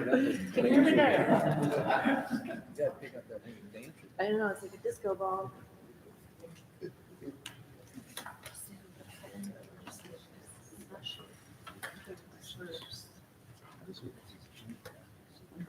Maybe any of you can answer it. How does this guy get paid? How is he involved? How does it work? I know, but the bank, do they fund it so they get a cut? Or why does the bank care to go through all this detail? So they're making the money on the, okay, They're floating. okay. So that's what I was wondering. Yeah, I was like, too. why- Like the why is interest this rate now, guy- is it a lot higher than the interest rate we had a couple years ago? Oh, I'm sure. I'm sure So are we it is. I getting a don't lot less know. money for what we're asking for? Yeah, a couple $100,000 if it's 5, 7 Yeah, years. it's fine. You guys still hear me? Yes, sir. We can hear you. And You we hear us? won't know if we receive. I can now, yes. House funds until the end of legislative session. Go ahead, Once Eric. he's talking about 521, I think because it's- there's a lot of money that's been allotted to go into rural schools. Yeah. But we I just won't wanted to, know what we just get ask until- why do you know so much about this? What's your That makes involvement? sense. How do we interact with you with respect to our school board? And how are you involved, how are we involved in this process? Yeah, are you a member of the community or of the board? I wasn't sure there. School board. Okay, perfect, yeah. So, thank you, trustee. Yeah, so I am involved, again, because the district a while back hired me as your financial advisory. So my background is essentially public finance. So I lead our Idaho Public Finance Office here at Zions Bank. And so our specialty is school bonds, school levies. So we work with school districts across the state. We work with cities, counties, special districts. This is just kind of our area of expertise. So in terms of being able to interact with us, you can do that through Gabe or directly. We can set something up if it's helpful for me to kind of sit down and chat with one of the board members.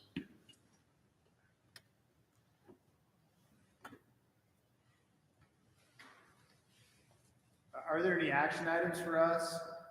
Any things that we need to start working on right now? If you're asking me the question, like, I think that's a kind of a question for the board and the agenda item. I mean, really, the timeline for getting this on a May ballot to present to your community is, prior to March 22nd. So really the process from here is kind of, so to speak, the ball is in the district's court, meaning that kind of a decision from the board that I think, one, that you guys want to run another supplemental levy.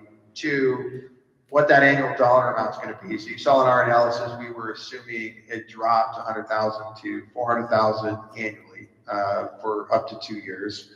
And so you're kind of deciding on the amount, and kind of with those things in place, then the action item would then be, we would put together an actual election resolution that calling for the supplemental election that would get passed by the board at a public meeting and an actual action item. So I think really, from my perspective, and I'll let Gabe kind of chime in here, as really just getting a direction from the board on that, yes, this is something that you guys want to do, is continue to have a supplemental levy and kind of what that amount is, so that we can start working on drafting that and bringing it back to the board with Stephanie Bonnie's help to get that thing passed at a public meeting.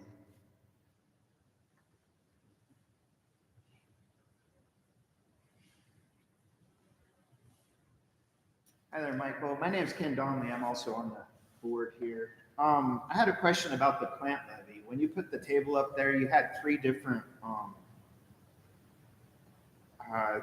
you had a 66 2/3 vote, 60% vote, and 55%. And I was wondering how that's distinguished between the three. Yeah, you bet. So just to make sure I understand the question, you were referring to the plant facility levy and the different passage rates required for those. Yeah. So for the plant levy is just it's a little different. So those passage rates are driven by your total tax rate of your capital levies. So what that means is it's your combined bond and plant levy. And so you saw that currently the district's total tax rate is $1.10. A large portion of that, right, is your bond levy at 1.1 million. And the rest of it is your 500,000. So you say about 3/4 of that is your bond levy. So if the plant levy, so if the district wanted to go for a plant levy and you still had a bond levy on the books, the way you think about those passage rates is what those combined levies are going to be at the time of certification of the plant levy. Meaning that if your bond levy plus your plant levy is $2 per 1,000, it's not per 100,000, it's per 1,000 or less, then the district is only required to get a 55% approval for the plant levy. Now, if that combined tax rate for your bond and your plant levy is between $2 and $3 per 1,000, then the requirement under current code is that you receive a 60% approval. And then if kind of taking aside, the bond, if the bond and plant are above $3 per 1,000, then that pushes you up into that supermajority. So that's how you have to think about those different passage rates.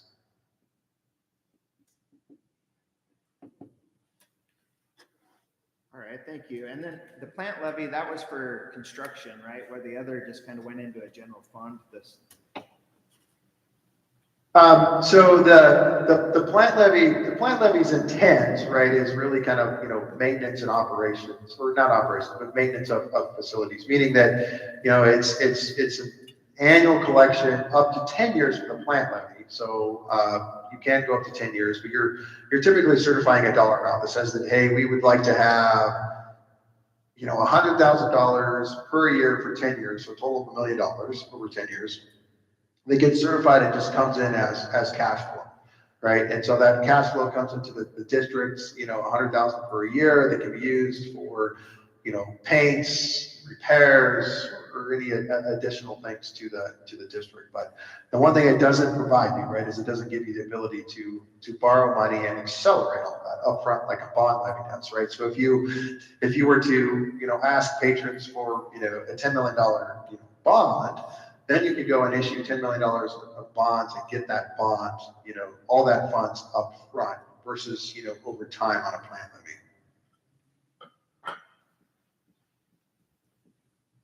I got you.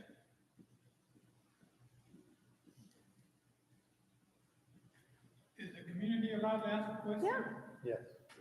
Could you explain again what you guys did with the bond levy at the last time you did a supplemental levy? It sounded like you made some adjustments somewhere.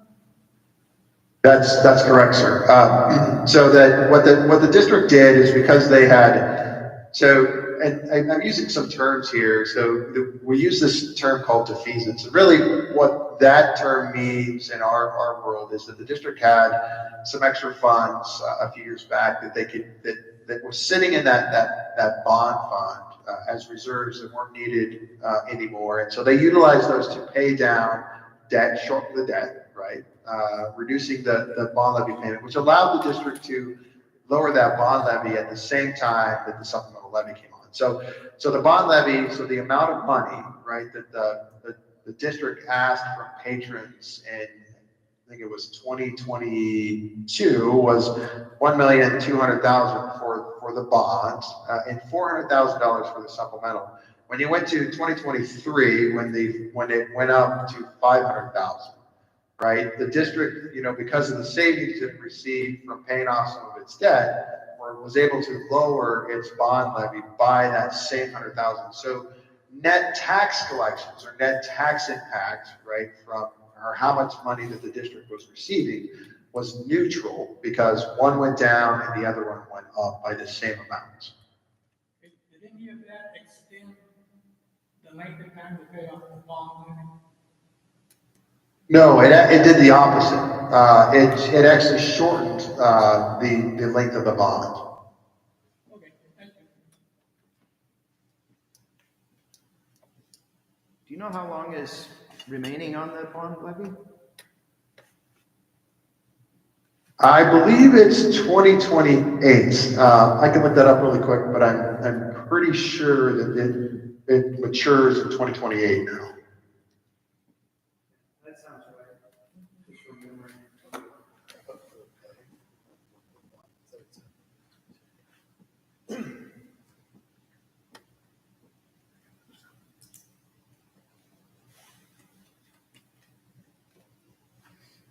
Does anybody else have any other questions?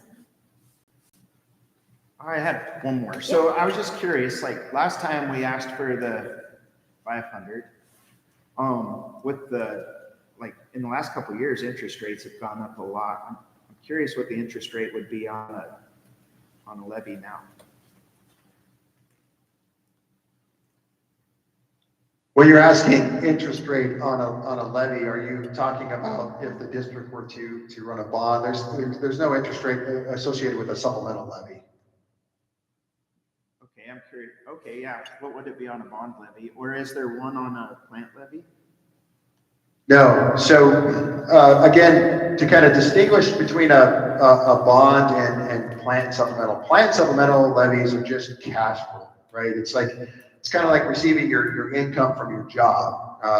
Voters have approved you collecting money from them every year in 6 months increments from taxes. And so that money just gets, sent through the county, and the county remits that to the district, that those funds hit the district's account and then can be spent for, what you said you would spend it for, depending on what that, that ballot question says. And so if it's supplemental levy funds, right, well, that can supplement pretty much anything. So general fund is typically where it goes, and that can be, books, programs, teacher salaries, anything like that. And a plant levy, same thing, cash flow money comes to the district that gets used on capital projects. The only one that has a potential interest rate to it is a bond, right? So, and it's not the bond levy, it's because you're going out and in order to get the money up front that the voters have authorized, which is, let's say it's $5 million. The district asks voters to say, hey, can we borrow $5 million or up to $5 million? And they say yes.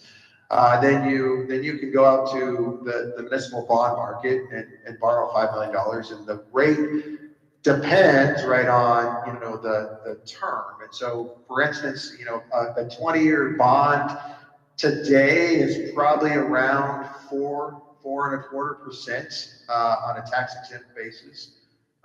Rates have certainly jumped up a lot last year, and I'm sure lots of people saw that in their savings accounts. We're seeing that come back a little bit this year, but it's been a little sticky just because inflation's been sticky.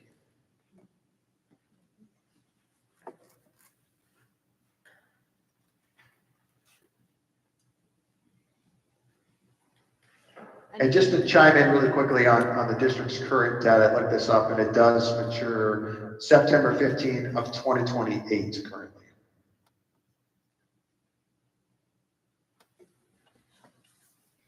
Is that amount 1,100,000? Is that what you said it is? Yes, that is what the district is currently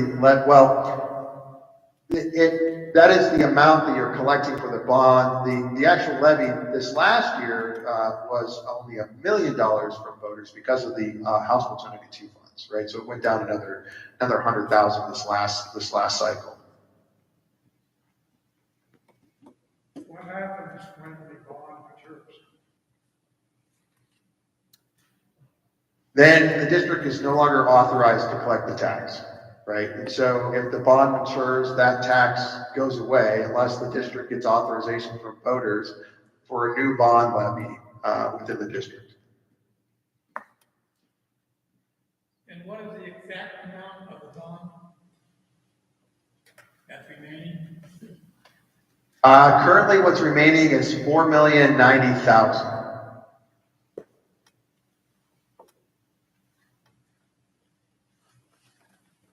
So does the district have to take back the bond at that time?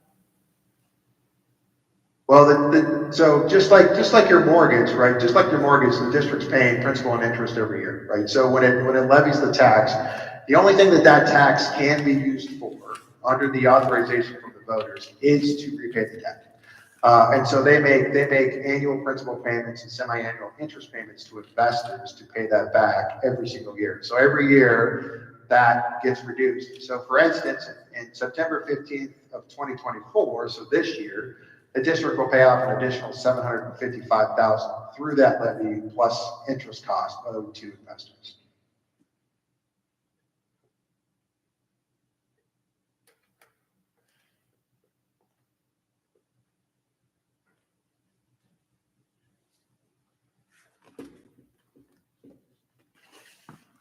So I wrote down 1.1 million earlier. I thought that was the bond amount. What was that figure for? That's the annual bond levy. So equivalent to your annual payment.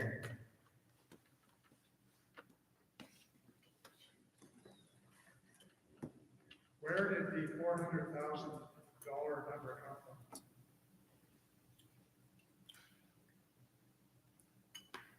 If you're asking me that question, it was a number that was communicated to us. So I think maybe I'll let Gabe or somebody chime in on that one. That's kind of what Gabe and I had talked about. The last 2-year levy that we went out, supplemental levy, was for $500,000. So we were looking and trying to see where we're actually going to do some savings. But like we'd specified before, about 14, 15 years ago, they took away the equalization fund of all property taxes throughout the state of Idaho, which now leaves it up on local taxpayers and local property taxes. And that's why there's so many more levies that go out on the local level, because they took away the overall Idaho project, right? Over everybody. So places like McCall and Coeur d'Alene and Sun Valley, they don't have to worry about it. They got as many property taxes as they want.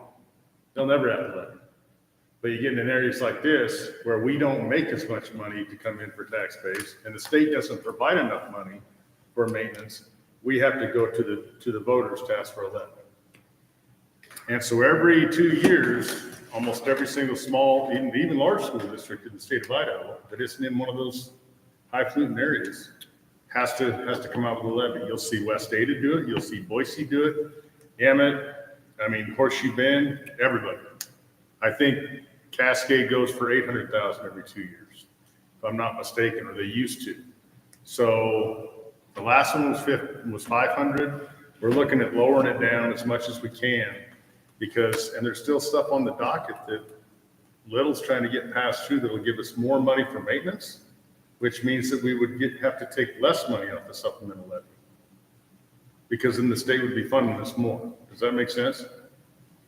So it's not like we're coming out saying, hurrah, we're going to try to get all the money that we possibly can because we want to go to Tahiti. No, this is to actually, just in case, and keep everything running smooth because we don't get enough from the state. So you can thank your legislature, for taking that away, the equalization of funds 14, 15 years ago. It just is what it is. But the state is now working on solving that problem with some of these bills, correct? The what? The state is now working on solving that problem. That Governor Little has a bill that's passed. That they created 15 years ago to solve the problem that you're describing, that them taking the money and trying to give it back to you now. Yeah, a certain percentage of it, correct. It's not the Not full all of amount. it. They're dribbling it. No, not all of it, but they're working. Yes. Right. We Yeah, it's just don't coming know from how the governor's effective- office, and we had that conversation with him. And any 4-day school, they're gonna be okay to go with, they'll grandfather in. Any 5-day school that wants to move to a 4-day next year won't be receiving those funds. Okay. But we're a 4-day school, so we're good there. Yeah. We just don't know how much the state will give us. So what we're doing is, and this is prudent, to when running a school or a business, is we're going to do with what we can do to be the least burden on taxpayers, so drop it down to 400. If everything passes through by the end of the legislative session, which in theory is supposed to be the end of March, JFAC's upside down is probably going to be the middle to the end of April. As soon as we get that, we can always lessen the amount we have. which is what we will do. Yeah. But we have to front load to make sure we have everything in the right thing to go out for May. If we wait till after the legislature gets done, we won't be able to go out until November, and then we won't have it till next year. So if your due date's March 22nd or whatever, date Yeah. was March 20-something. Correct. Those 27. You have about a month now to get it all together and publicized and discussed. Correct. Okay. Correct. And since we've been doing this, We've been working. I don't know, the last 20, 30 years, going out for supplemental levies, things don't change that much. It's pretty simple. So it's pretty easy to do an M&O maintenance operations to keep things going, Okay. just like every business runs budgets. And We've been working on this for a few months already. We knew it was coming, so we're just trying to get all our ducks in a row. Oh, I'm surprised to hear that, because I had asked at least listen to some of the conversations on this. The committee hasn't met yet. Oh, Okay. okay. Levy committee. So the committee So hasn't met yet. I was the one who responded to your email. I'll let you know when the committee meets. Okay. Okay? So internally, you've already got a plan together. We have a plan. Sure. We have Yeah. a superintendent who has a plan, yeah. So I have two questions. What happens if we have an increase in homeschoolers? So all these extra maintenance students, there won't be as many students. This is a what if, because I don't know. And then the other one is, what if the levy fails? What are you gonna do to fill in, and how are you gonna, what will have to be cut in order to deal with that? If it fails, If it fails? If it doesn't The pass. taxpayers say no more. yeah, we would have to look and see what we're gonna have to do with. There's talk about combining classrooms with some of the smaller classrooms. There's talk about getting rid of some of the extra help, the classified staff. There's talk about getting rid of some certified staff. Dropping programs. There's always talk about sports. That's always one thing everybody says, my God, we're gonna get rid of the football team if we don't. Well, that's not where we're going. I mean, we're gonna try to look at it very heavily and see if we can just shore things up as much as we can. Because what I haven't really seen in this discussion is what was briefly discussed by Mr. Keith, is what exactly is this money being used for? What are the line items? Because I'm seeing all these numbers, I'm not a numbers person. And that'll come out. We'll have everything in line item for sure. And then we'll be transparent. It'll be up on our website. If you haven't noticed already, all of our financials are up on the website. All of our audits are up on the website. So everything will be completely transparent. And we've built a committee of people to go over and assess the needs with the maintenance director, with the superintendent, so we can do a walkthrough of the building, what really does need to be updated.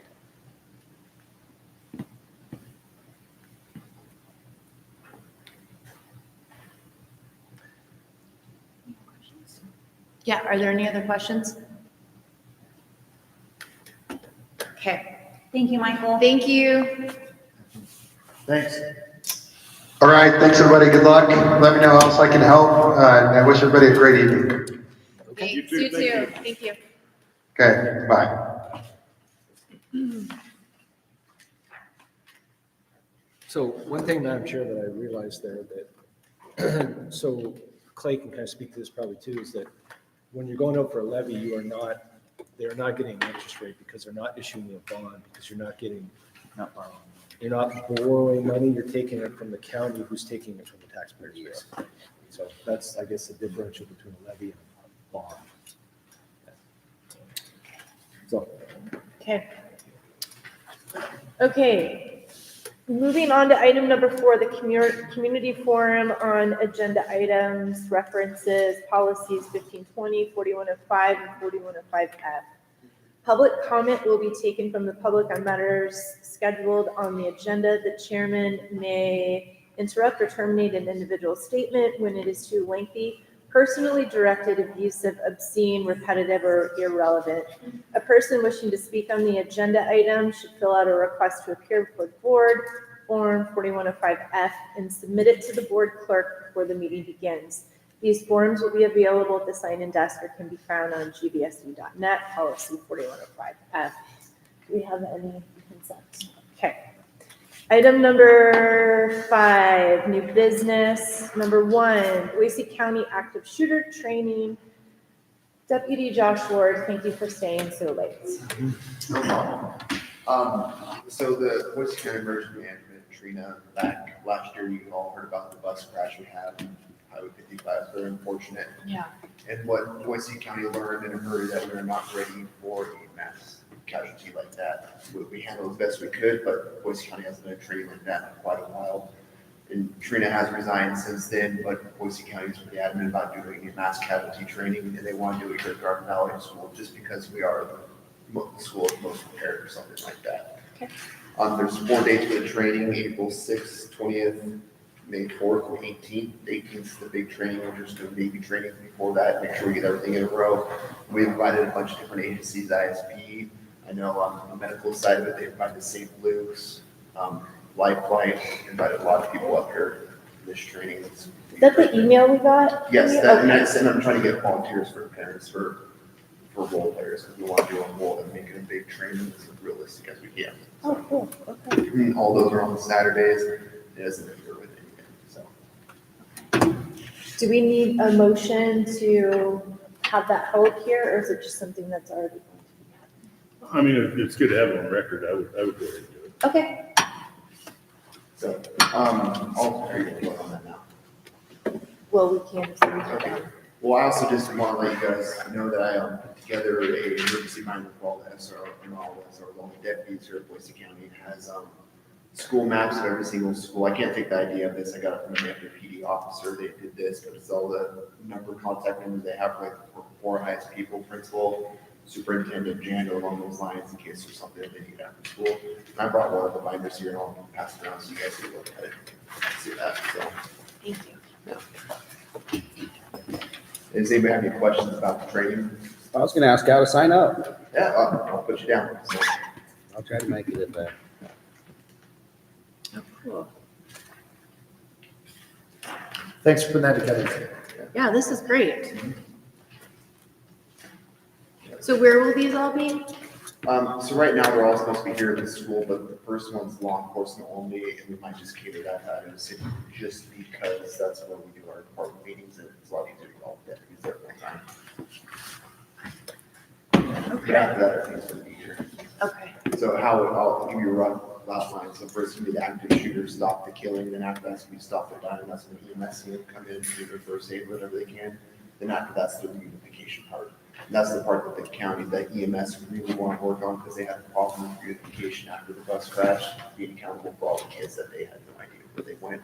Right. And then, I can't tell you how many kids went to different hospitals, and they had a hard time keeping track of which kid went to which hospital. Right. And that's the main thing, their focus for the EMS side is ours, of course, that part, so. Okay, is there any other questions for Josh? Okay, great. Do I have a motion to approve Boise County active shooter trainings to be held here at Garden Valley School District? Yeah, I will motion to have the Boise County active shooter training here at the school. Okay, do I have a second? Yeah, Madam Chair, I will second, and I'm guessing we're gonna get the dates put in the minutes. Right? Yeah. Wait, we're taking minutes on this, so we can get the dates put in there. The Should I Josh, put it in the school calendar? that's even better. Yeah. I'm glad I His thought of it. he has an application for a facility use of a step list, and it lists the dates. Yeah. Okay, so you seconded. Yeah. All in favor? Aye. Aye. Item number 2, accept the resignation of Tia Stewart and Kristen Langsfeld. Do I have a motion to accept those two resignations? Madam Chair, I move that There is a typo, and I didn't want her to have to amend it and go repost it everywhere. It's so different, I didn't know. Yeah, no, it's a typo, sorry. Madam Chair, I move that we accept the resignations Yeah. of Tia Stewart and Christian Lang. Okay, do I have a second? I'll second. Okay, all in favor? Aye. Aye. Aye. Okay. Item number 3, hire Ashley Marshall as the special education teacher. Do I have a motion to hire Ashley Marshall as the new special ed teacher? Pat, do you want to speak on this? This is a lady that they ran an interview with, is in Arizona right now, looking at selling her house. So as soon as it sells, she can be up here. As soon as probably next week or the week after, more than likely, depending on how things go, it might be at the beginning of next year, but at least we'll have a sped teacher. Yeah, she's an excellent resume. And very good. Madam Chair, I move that we hire Ashley Marshall as special education teacher. Okay, do I have a second? Second. All in favor? Aye. Aye. Aye. Aye. Okay, and then the last item is the superintendent evaluation. We did go over that in executive session today. We apprised the new 2 board members of the goals that Superintendent Goff has been working on this school year. And we're just going to continue moving forward with it from there. So no motion is needed. Okay, old business. 2024-2025 school district calendar, Mr. Tony Marin, and thank you for staying this whole time. Glad to be here. You guys are twerking your necks from left to right, so I'll stand right here in the center. Okay. Good to see you all. I pretty much know most of you, but in case some of you don't know me, I'm Senor Morin. I'm the Spanish teacher, been here for 10 years, and I've taught all of your children. Every single one of them currently first and second semester. I have 14 of your kids that currently over first semester have taught. Wow. That's 15 if you count the foreign exchange student, and 16 if you count a couple grandkids. So. And they're awesome kids, so that means you guys are awesome parents. All right. I was on the calendar committee. I was kind of the techie guy, so I got to do the program, to do all the color coding and everything. So I just want to walk you through some of the changes that we did. You guys all have a copy of the calendar, correct? Yep. All right, excellent. So the first change was the end of quarter and end of semester symbol. That actually was correct on the original version, but when we converted it to PDF, it somehow missed that little thing. So that was right, we just had to get a different program to convert it over. So that's down here, it's a little bracket, end bracket. So it's a little cleaner to see the end of semester and quarters. Next thing is the color between the Art Fridays and the PD days. The colors were a little similar, so we changed that one to blue, so they're easily distinguishable. Next one is the parent-teacher conferences. If you look down on the bottom description, October 23, 24, we just kind of cleaned up the language a little bit to make it a little bit less confusing. So for middle school, high school, parent-teacher conference in PM, and then it breaks it down for elementary, October 23rd and 24th. Parent-teacher conference PM, and then October 24th, elementary, no school, elementary only, PT conferences in the morning, just to clarify which group is not currently attending and which group is. And it's the same thing for March on the right side at the bottom. So that language is cleaned up, so it's a little less confusing. And then we also did a color code, if you look on the calendar itself, in March 27th, and then October 24, we took me like an hour to figure out in Excel how to make those half shaded. So that just shows that half of it is attending and half is not. Elementary is not. It's a little bit easier. Okay, Park Friday. I gotta go quick. Dave Bohandy said I got a minute and a half. Hopefully he'll give me another extra minute. Park Friday, based on the survey from staff and families, survey results. We didn't get very much parent results. We did get more from the staff, but based on the survey results and that makes the most logical sense. We wanted to have a Park Friday that is consistent. We like that idea to have it the same second, third, fourth, whatever Friday of every month, but it's difficult. It's like holidays. Wouldn't it be nice if every holiday was on a Monday? Yeah. Labor Day is always on a Monday. Thanksgiving is always on a Thursday. Christmas is always wherever it wants to be. You can't always force everything cleanly into that. But we did pick the most logical based on staff survey, and it fit the best was the second Park Friday. So the second Friday of each month. That was our baseline. That was our default. And then we went and saw which months would not fit into that conveniently. And I'll just walk you through that. August.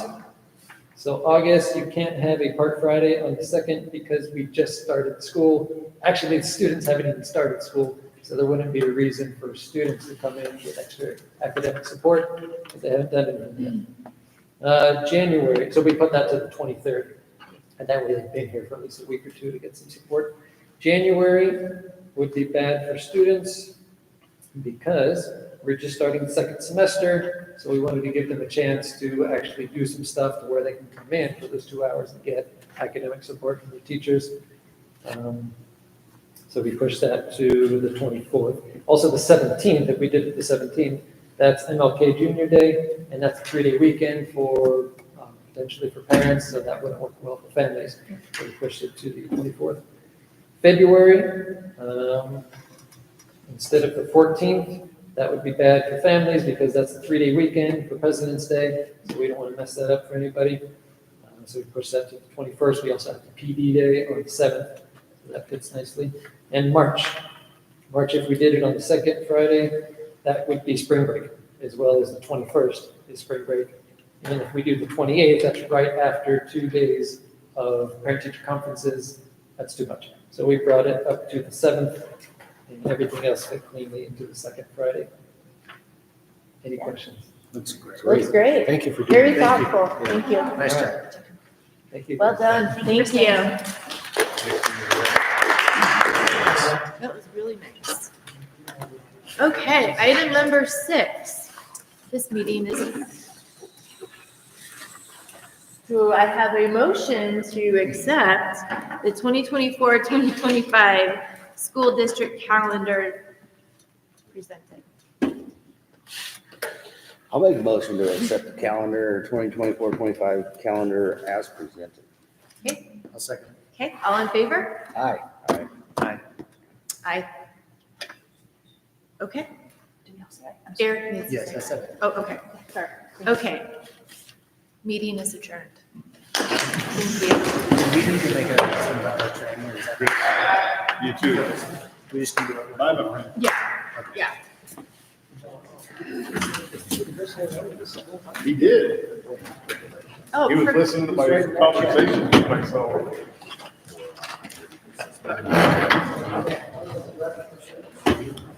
Holy stromboli.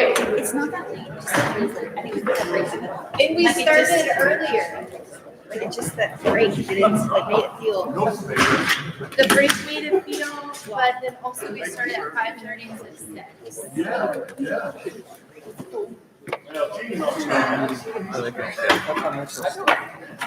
I like financial stability.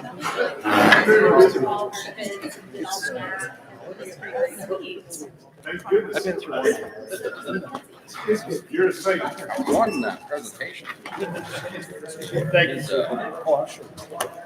I could not read most of that stuff.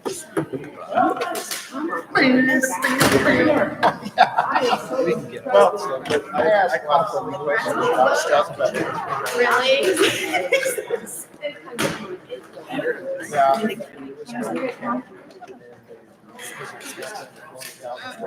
Oh. I love that they want to do that. I was thinking. I like that. Just wanted to make sure you could get it.